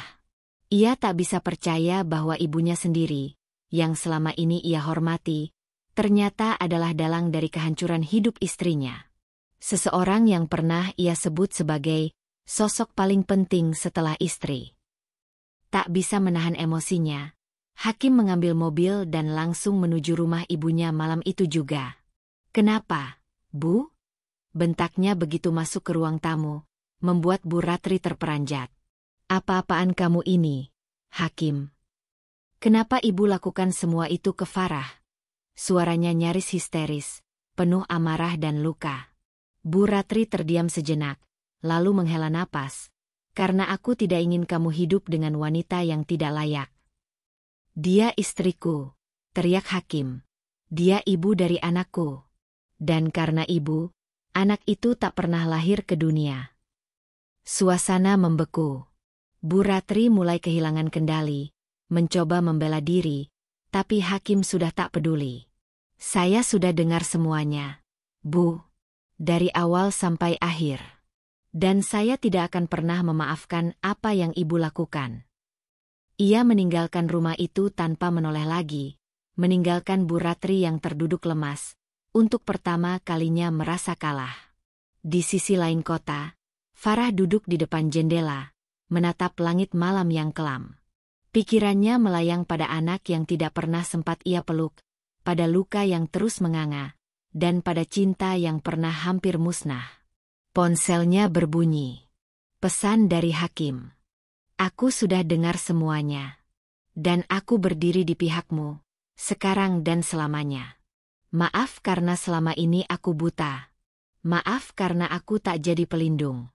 Tapi mulai sekarang, aku ingin menebus semuanya." Farah menatap layar ponsel dengan mata basah. Hatinya masih penuh luka, tapi kata-kata Hakim sedikit membuka celah untuk cahaya masuk. Malam itu, ia membalas pesan itu hanya dengan satu kata. "Terima kasih." Namun, peperangan belum sepenuhnya usai. Di balik dinding rumah besar itu, Bu Ratri masih menyusun strategi untuk bangkit. Ia tidak akan membiarkan menantu yang ia benci itu menang. Tidak tanpa perlawanan. Dan Fania, yang kini terpojok karena ancaman hukum, mulai berusaha mencari jalan keluar yang berbahaya, termasuk kemungkinan bekerja sama dengan pihak-pihak gelap yang bisa menghilangkan masalah dengan cara instan. Kemenangan Farah baru di tahap awal. Tapi satu hal sudah jelas, keadilan mulai menunjukkan wajahnya. Dan Farah, untuk pertama kalinya, bisa bernapas sedikit lebih lega, meski bayangan balas dendam belum sepenuhnya lenyap dari hatinya. Matahari sore merambat perlahan ke ujung barat, menyinari nisan marmer putih yang terletak di pojok tenang sebuah pemakaman kecil. Di sana, Hakim berdiri sendiri. Angin lembut mengusik ujung jas hitamnya, sementara di tangannya, sebuah buket bunga mawar putih yang baru saja ia letakkan di depan batu nisan bertuliskan nama istrinya, Farah Az-Zahra. "Maafkan aku, Farah," gumam Hakim dengan suara parau. Matanya sembab, air matanya mengalir pelan. "Aku gagal jadi suami. Aku gagal jaga kamu. Dan aku bahkan membiarkan ibu menyakitimu tanpa aku sadari." Ia berlutut di depan makam itu, menggenggam tanah basah di samping pusara. Di dadanya, perasaan bersalah menggumpal seperti batu besar yang tak bisa ia angkat. Ia menunduk, bersimpuh, dan menangis seperti anak kecil. Hening.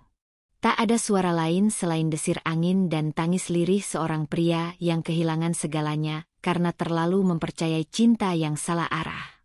Tiba-tiba, langkah kaki terdengar pelan dari belakang. Hakim tak langsung menoleh. Ia kira itu penjaga makam atau pengunjung lain.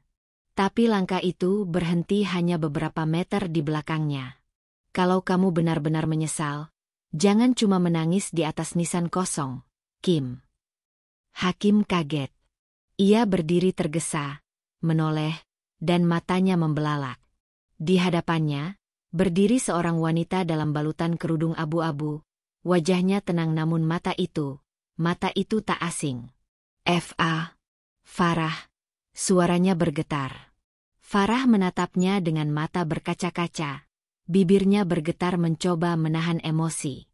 "Aku masih hidup, Kim." Hakim mundur selangkah. Ia nyaris tak percaya. Tapi aku lihat, kuburan ini, pemakamannya. Itu semua bagian dari rencana. Aku pura-pura mati, kata Farah dengan suara lemah. Kalau aku tidak melakukannya, aku tak akan pernah tahu siapa yang sebenarnya mencintaiku, dan siapa yang ingin aku musnah. Hakim terdiam, menatap wajah wanita yang selama ini ia tangisi. Tubuhnya gemetar, dan ketika Farah melangkah mendekat, ia seperti lumpuh oleh emosi. Tanpa bisa berkata apa-apa, Hakim langsung berlutut kembali. Tapi bukan di depan Nisan. Kali ini, di hadapan Farah. Tangannya menggenggam ujung gamis istrinya, dan ia menangis terseduh, lebih keras dari sebelumnya. Aku mohon. Farah, maafkan aku. Maaf karena aku tak pernah benar-benar melihat apa yang kamu alami. Maaf karena aku terlalu percaya pada ibuku. Maaf, karena aku tidak ada saat kamu paling butuh aku. Farah menunduk, menyentuh bahu Hakim dengan lembut. Air matanya jatuh, tapi kali ini bukan karena luka, melainkan karena beban yang mulai terangkat dari dadanya. Aku tidak bisa langsung memaafkan semuanya, Kim. Terlalu banyak yang hilang. Terlalu dalam luka yang aku simpan, kata Farah pelan. Tapi aku tahu kamu juga korban. Dan aku tahu kamu menyesal. Hakim mendongak, mata mereka bertemu.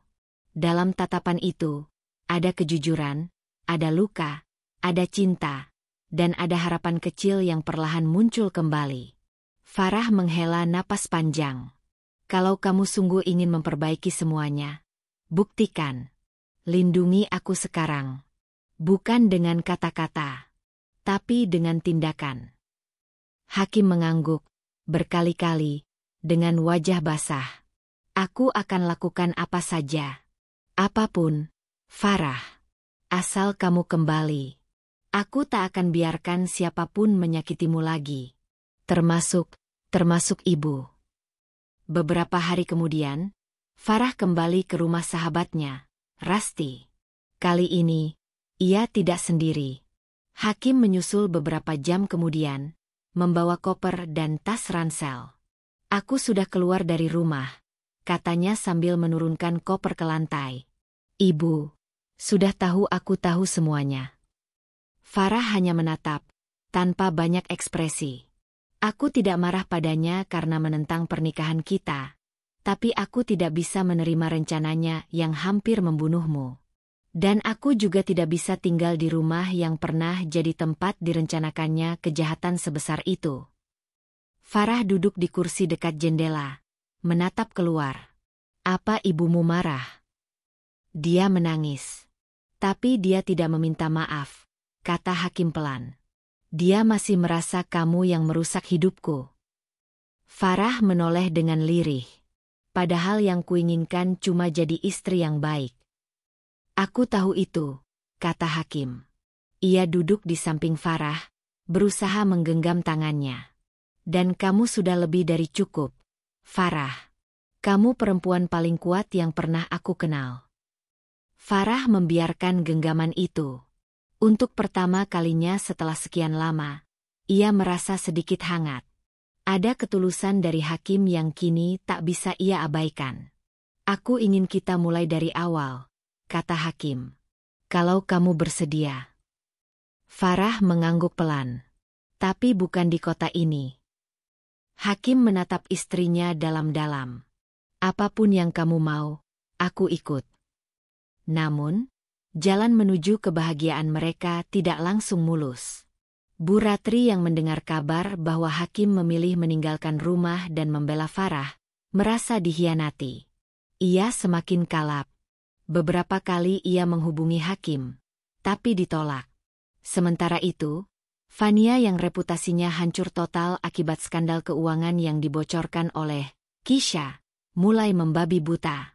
Ia mencoba menuntut balik Farah, meski tanpa bukti, dan berusaha menyuap pengacara untuk membuat Farah ditahan atas tuduhan pencemaran nama baik. Namun langkah mereka tak lagi mudah. Farah kini tidak lagi sendirian. Ia punya Rasti. Ia punya pengacara yang membelanya. Dan yang terpenting, ia kini punya Hakim, suaminya sendiri, yang akhirnya berdiri di sampingnya sebagai benteng dan pelindung. Beberapa minggu kemudian, Farah dan Hakim mulai merancang kepindahan mereka ke luar kota. Rumah sederhana sudah disiapkan. Lingkungan baru, udara baru, dan harapan baru. Sebelum mereka pergi, Farah kembali ke makamnya sendiri. Ya, makam yang selama ini dianggap tempat peristirahatan terakhirnya. Ia berdiri di depan batu nisan itu, memandang nama yang tertulis di sana. "Terima kasih karena sudah mengubur Farah yang lama di sini," bisiknya lirih. Hakim berdiri di sampingnya, menggenggam tangannya. "Aku akan menjaga Farah yang baru, seumur hidupku." Farah menoleh, tersenyum tipis. Dan saat mereka berjalan menjauh, perlahan, daun-daun kering berjatuhan dari pepohonan. Seperti simbol bahwa musim lama telah berakhir, dan musim yang baru segera dimulai. Namun, seperti yang mereka tahu, musim yang baru tak berarti tak akan ada badai. Tapi kini, mereka siap menghadapinya bersama. Matahari sudah hampir tenggelam ketika Farah melangkah masuk ke halaman rumah besar Bu Ratri untuk terakhir kalinya. Langkahnya mantap, wajahnya tenang, namun matanya menyimpan badai. Kali ini, ia datang bukan sebagai menantu yang diam dan mengalah. Ia datang sebagai perempuan yang nyaris mati karena kejahatan yang disusun oleh perempuan yang seharusnya menjadi ibu kedua baginya. Hakim berjalan di belakangnya, seperti benteng tak terlihat. Ia tahu, pertemuan kali ini akan menjadi penentu. Entah perdamaian, atau kehancuran total. Bu Ratri duduk di ruang tamu dengan wajah kaku, mengenakan kebaya coklat tua. Fania juga ada di sana, bersandar di sandaran sofa dengan tatapan sinis, meski wajahnya masih tampak lelah dan lemah setelah skandal keuangan yang nyaris menyeretnya ke penjara. Begitu Farah muncul di ambang pintu, senyuman tipis muncul di bibir Fania. Tapi senyuman itu memudar ketika Farah menatapnya lurus tanpa gentar. Farah bukan lagi wanita lemah yang bisa mereka injak. "Aku datang bukan untuk basa-basi," ujar Farah datar. "Tapi aku ingin kalian tahu bahwa aku tahu semuanya." Bu Ratri mengangkat alis, menoleh ke arah Hakim. "Ini maksudmu apa, Kim? Membawa-bawa perempuan ini ke rumahku setelah dia menghancurkan reputasi keluarga kita?" Farah menyipitkan mata. "Reputasi keluarga ini hancur bukan karena aku, tapi karena keserakahan dan kejahatan yang kalian bangun sendiri." Fania berdiri. "Hati-hati bicaramu." "Kenapa? Takut aku buka semua bukti? Aku masih simpan rekaman percakapan kalian waktu jamuan makan itu. Waktu kalian tertawa karena merasa sudah berhasil menyingkirkan aku dari hidup Hakim." Wajah Bu Ratri mengeras. "Jadi kau sudah tahu sejak kapan?" Farah menoleh, menatap Bu Ratri lurus.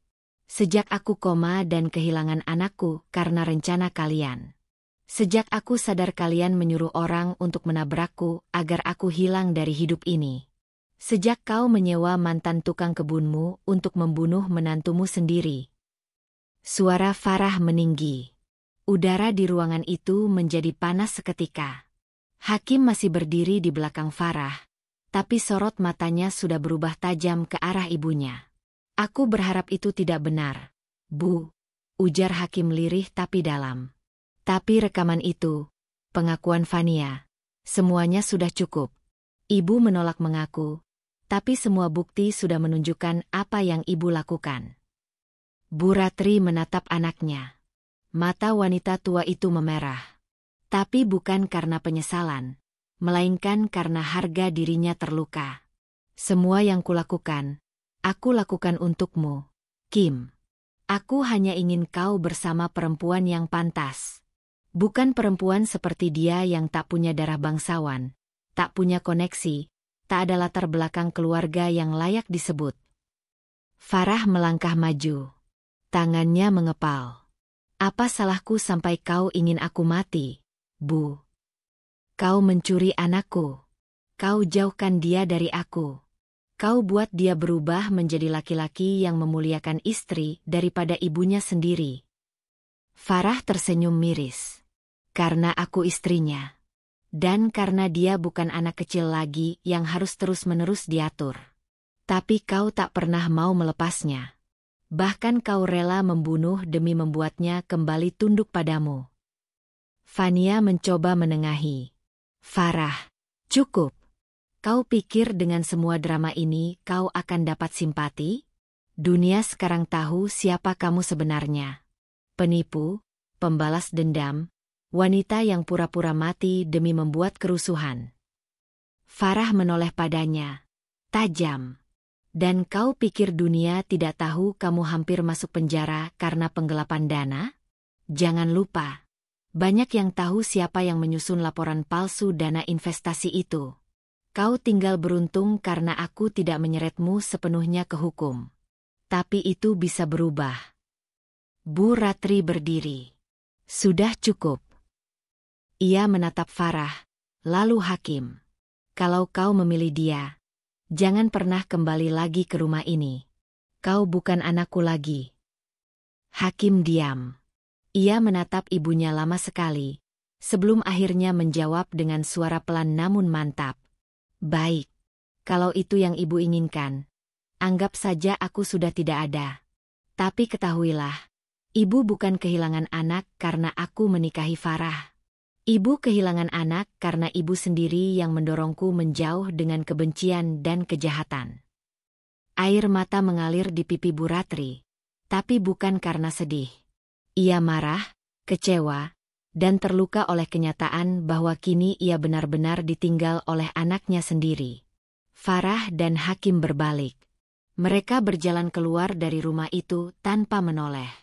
Di belakang, Bu Ratri jatuh terduduk di sofa, menatap kosong, dikelilingi keheningan yang menusuk. Beberapa hari kemudian, Farah dan Hakim benar-benar pindah dari kota itu.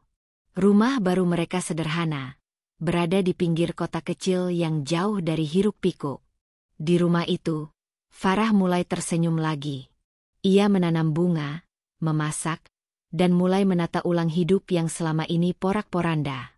Namun luka itu masih ada. Kadang di malam hari, ia duduk di dekat jendela, memandangi langit dan memeluk foto USG bayinya yang tak sempat lahir. Ia menangis diam-diam, meratapi cinta kecil yang pergi karena keserakahan orang lain. Hakim memeluknya dari belakang. Suatu hari nanti, kita akan punya anak lagi. Farah mengangguk pelan. Tapi aku tak akan pernah melupakan anak pertama kita. Dan aku juga tidak akan pernah membiarkan siapapun menyakitimu lagi, kata Hakim serius. Aku berjanji. Mereka saling menggenggam tangan. Di luar, angin malam berhembus pelan membawa harapan baru, walau di baliknya masih ada luka yang belum benar-benar sembuh. Namun satu hal pasti, kali ini, Farah tidak lagi sendirian. Dan untuk pertama kalinya setelah sekian lama, ia percaya bahwa kebahagiaan itu mungkin. Langit kota itu mendung saat kabar tentang kondisi kesehatan Bu Ratri sampai ke telinga Farah dan Hakim. Sang ibu mertua, wanita yang pernah merancang kematian Farah dengan begitu kejam, kini terbaring lemah di rumah sakit akibat komplikasi stres berat dan tekanan darah tinggi. Tak banyak yang menjenguk. Bahkan Fania, wanita yang dulu dibanggakan Bu Ratri, pergi entah kemana setelah semua kekayaannya disita dan reputasinya hancur. Hakim menatap layar ponsel cukup lama.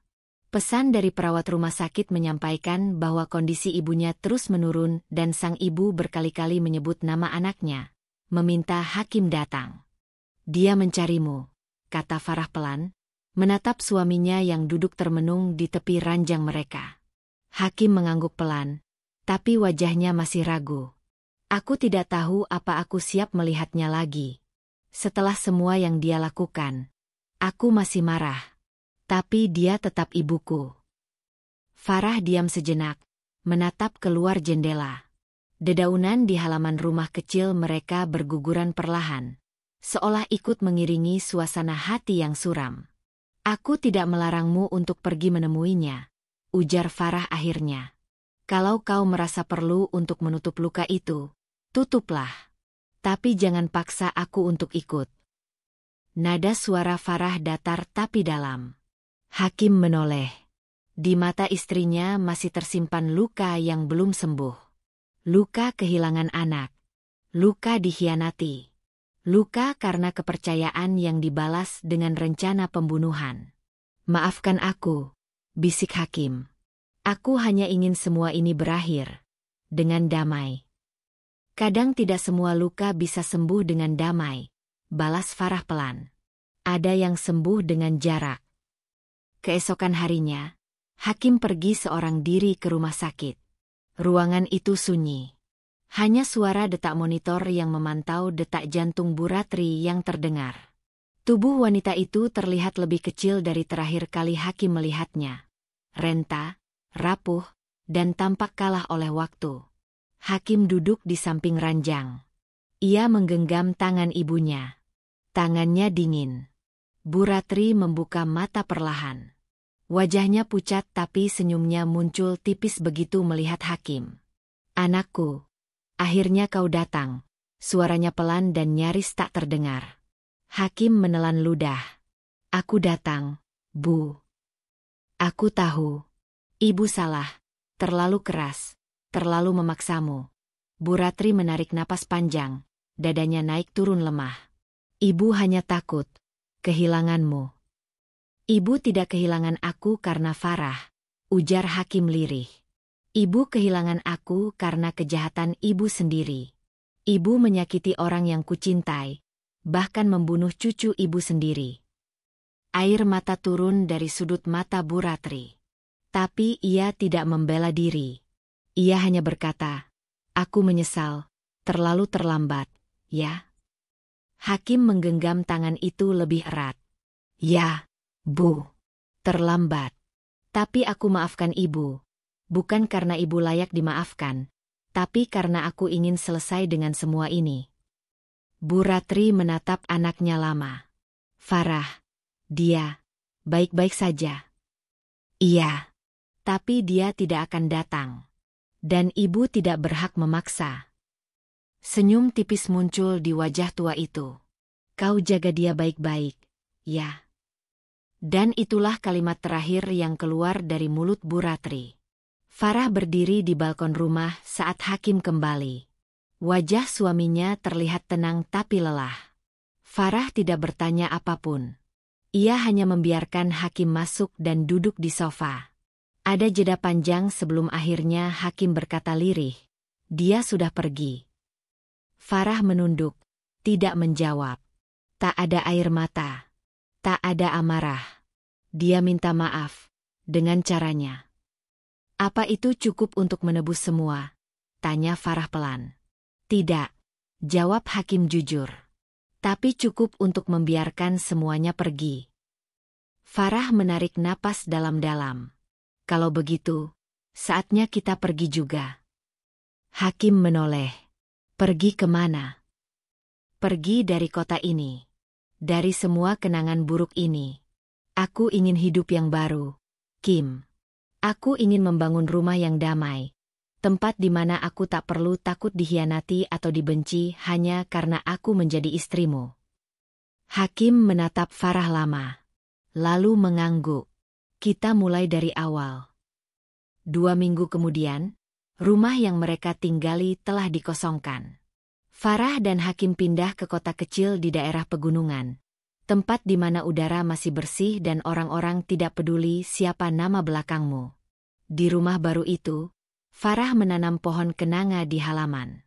Ia selalu suka bau kenanga. Wangi yang mengingatkannya pada kesederhanaan dan ketenangan.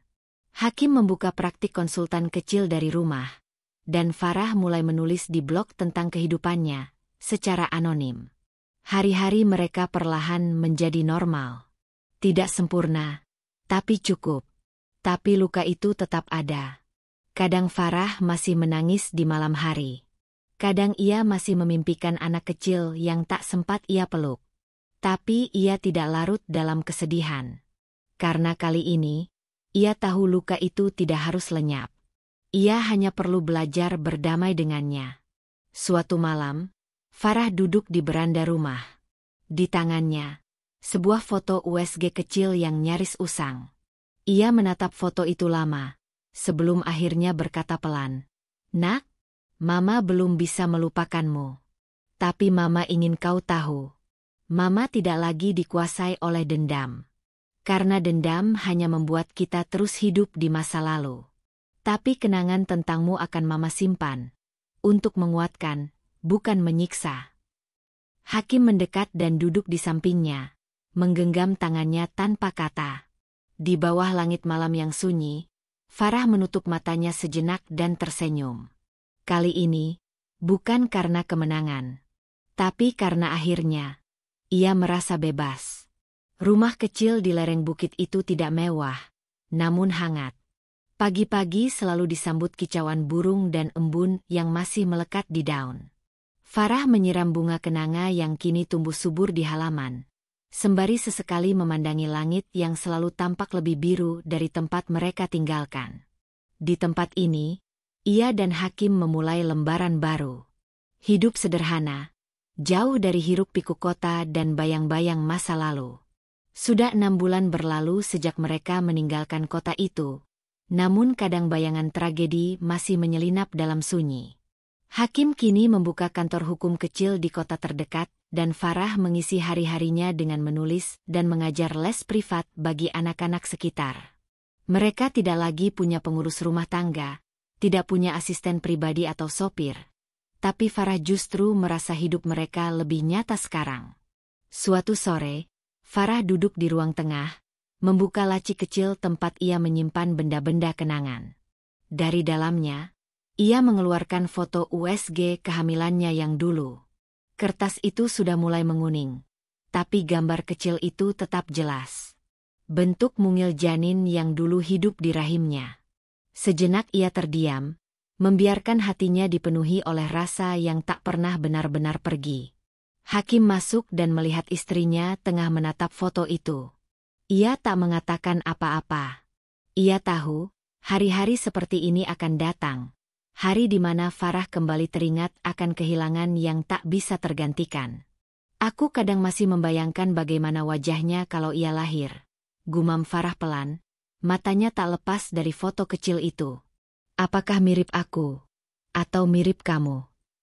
Hakim duduk di sampingnya, merangkul pundaknya dengan lembut. Dia pasti cantik, atau ganteng, dan sangat dicintai. Farah menunduk. Suaranya tercekat. "Aku pernah berpikir, andai waktu itu aku tidak keluar rumah malam-malam, andai aku tidak beli kado itu, mungkin aku masih bisa menggenggamnya sampai sekarang." Hakim menggenggam tangannya erat. "Farah, kamu tidak salah. Tidak ada yang salah dengan cinta yang kamu tunjukkan waktu itu. Kamu hanya ingin membuatku bahagia. Kamu korban. Dan aku juga." Farah akhirnya menatap Hakim. Mata mereka saling menenun kekuatan. Tidak ada yang perlu ditebus lagi, karena mereka telah melalui semua yang paling menyakitkan bersama. Beberapa hari kemudian, Farah mengadakan kegiatan kecil di balai desa, mengundang ibu-ibu muda untuk ikut kelas menulis dan berbagi pengalaman hidup. Ia menyebut acaranya, "Suara yang tak pernah didengar." Ia tidak menyebut siapa dirinya, tidak membawa masa lalunya ke dalam forum. Tapi saat ia bercerita tentang perempuan yang kehilangan bayi karena persekongkolan dalam keluarga, beberapa peserta menangis, seolah cerita Farah adalah cermin dari luka mereka sendiri. Di tempat baru ini, Farah menemukan bahwa ada banyak luka yang serupa. Banyak perempuan yang diam, tertekan, kehilangan, tapi tak punya ruang untuk bercerita. Dan Farah tahu, jika Tuhan masih memberinya napas setelah koma itu, maka hidupnya sekarang bukan sekadar untuk bertahan, tapi untuk menguatkan yang lain. Suatu pagi, Hakim mengajak Farah pergi ke puncak bukit tak jauh dari rumah mereka. Ia sudah menyiapkan sebuket bunga kenanga yang segar dan sebuah papan batu kecil yang ia ukir sendiri. Di atasnya tertulis nama yang dulu sempat mereka pilih untuk calon anak mereka. Aira Hafsah Ramadhani. Di bawahnya tertulis, "Hadir sekejap, meninggalkan cinta selamanya. Mereka menanam batu itu di bawah pohon, lalu meletakkan bunga kenanga di sisinya. Angin berembus pelan, dan Farah memejamkan mata, membiarkan dirinya larut dalam doa yang mengalir tanpa suara. Hari ini, aku tidak lagi membawa luka itu dengan amarah, bisik Farah pelan. Tapi sebagai bagian dari cerita hidupku. Bagian yang pahit, tapi membentukku jadi lebih kuat. Hakim merangkulnya erat. Aku bangga padamu, Farah. Kamu bukan hanya selamat, kamu juga menang. Farah tersenyum, matanya lembab. Kemenangan yang tidak perlu menjatuhkan siapapun. Cukup aku bisa bangkit. Mereka berdiri berdua, menatap batu kecil itu dalam hening. Tidak ada kata dendam. Tidak ada sisa kebencian. Hanya cinta yang masih ada untuk sesuatu yang pernah mereka miliki sebentar. Tapi abadi dalam hati. Malam harinya, Farah menulis di blog anonim miliknya, yang kini mulai diikuti oleh ratusan perempuan di seluruh Indonesia. Ia menulis, "Aku bukan korban lagi. Aku penyintas. Aku bukan perempuan lemah yang ditabrak lalu dikubur dengan kebohongan. Aku adalah nyawa yang bangkit dari koma. Luka yang tidak membusuk, tapi menyembuhkan. Aku memilih untuk tidak membalas dengan cara yang sama seperti mereka menjatuhkanku. Aku membalas dengan hidup yang lebih utuh dari yang pernah mereka miliki. Karena maaf bukan berarti lupa. Tapi merelakan dirimu untuk tidak lagi dibelenggu oleh masa lalu yang gelap. Dan aku sudah bebas." Farah menekan tombol publish, lalu mematikan laptopnya. Ia bangkit dan menyusul Hakim ke ruang tengah. Malam itu dingin, tapi pelukannya hangat. Mereka duduk berdampingan, menatap api yang menyala di perapian. Dan untuk pertama kalinya sejak semua mimpi buruk itu terjadi, Farah benar-benar bisa mengucapkan satu kalimat dengan tulus dan mantap. "Aku bahagia." Dan Hakim membalas dengan senyum lembut. "Aku juga."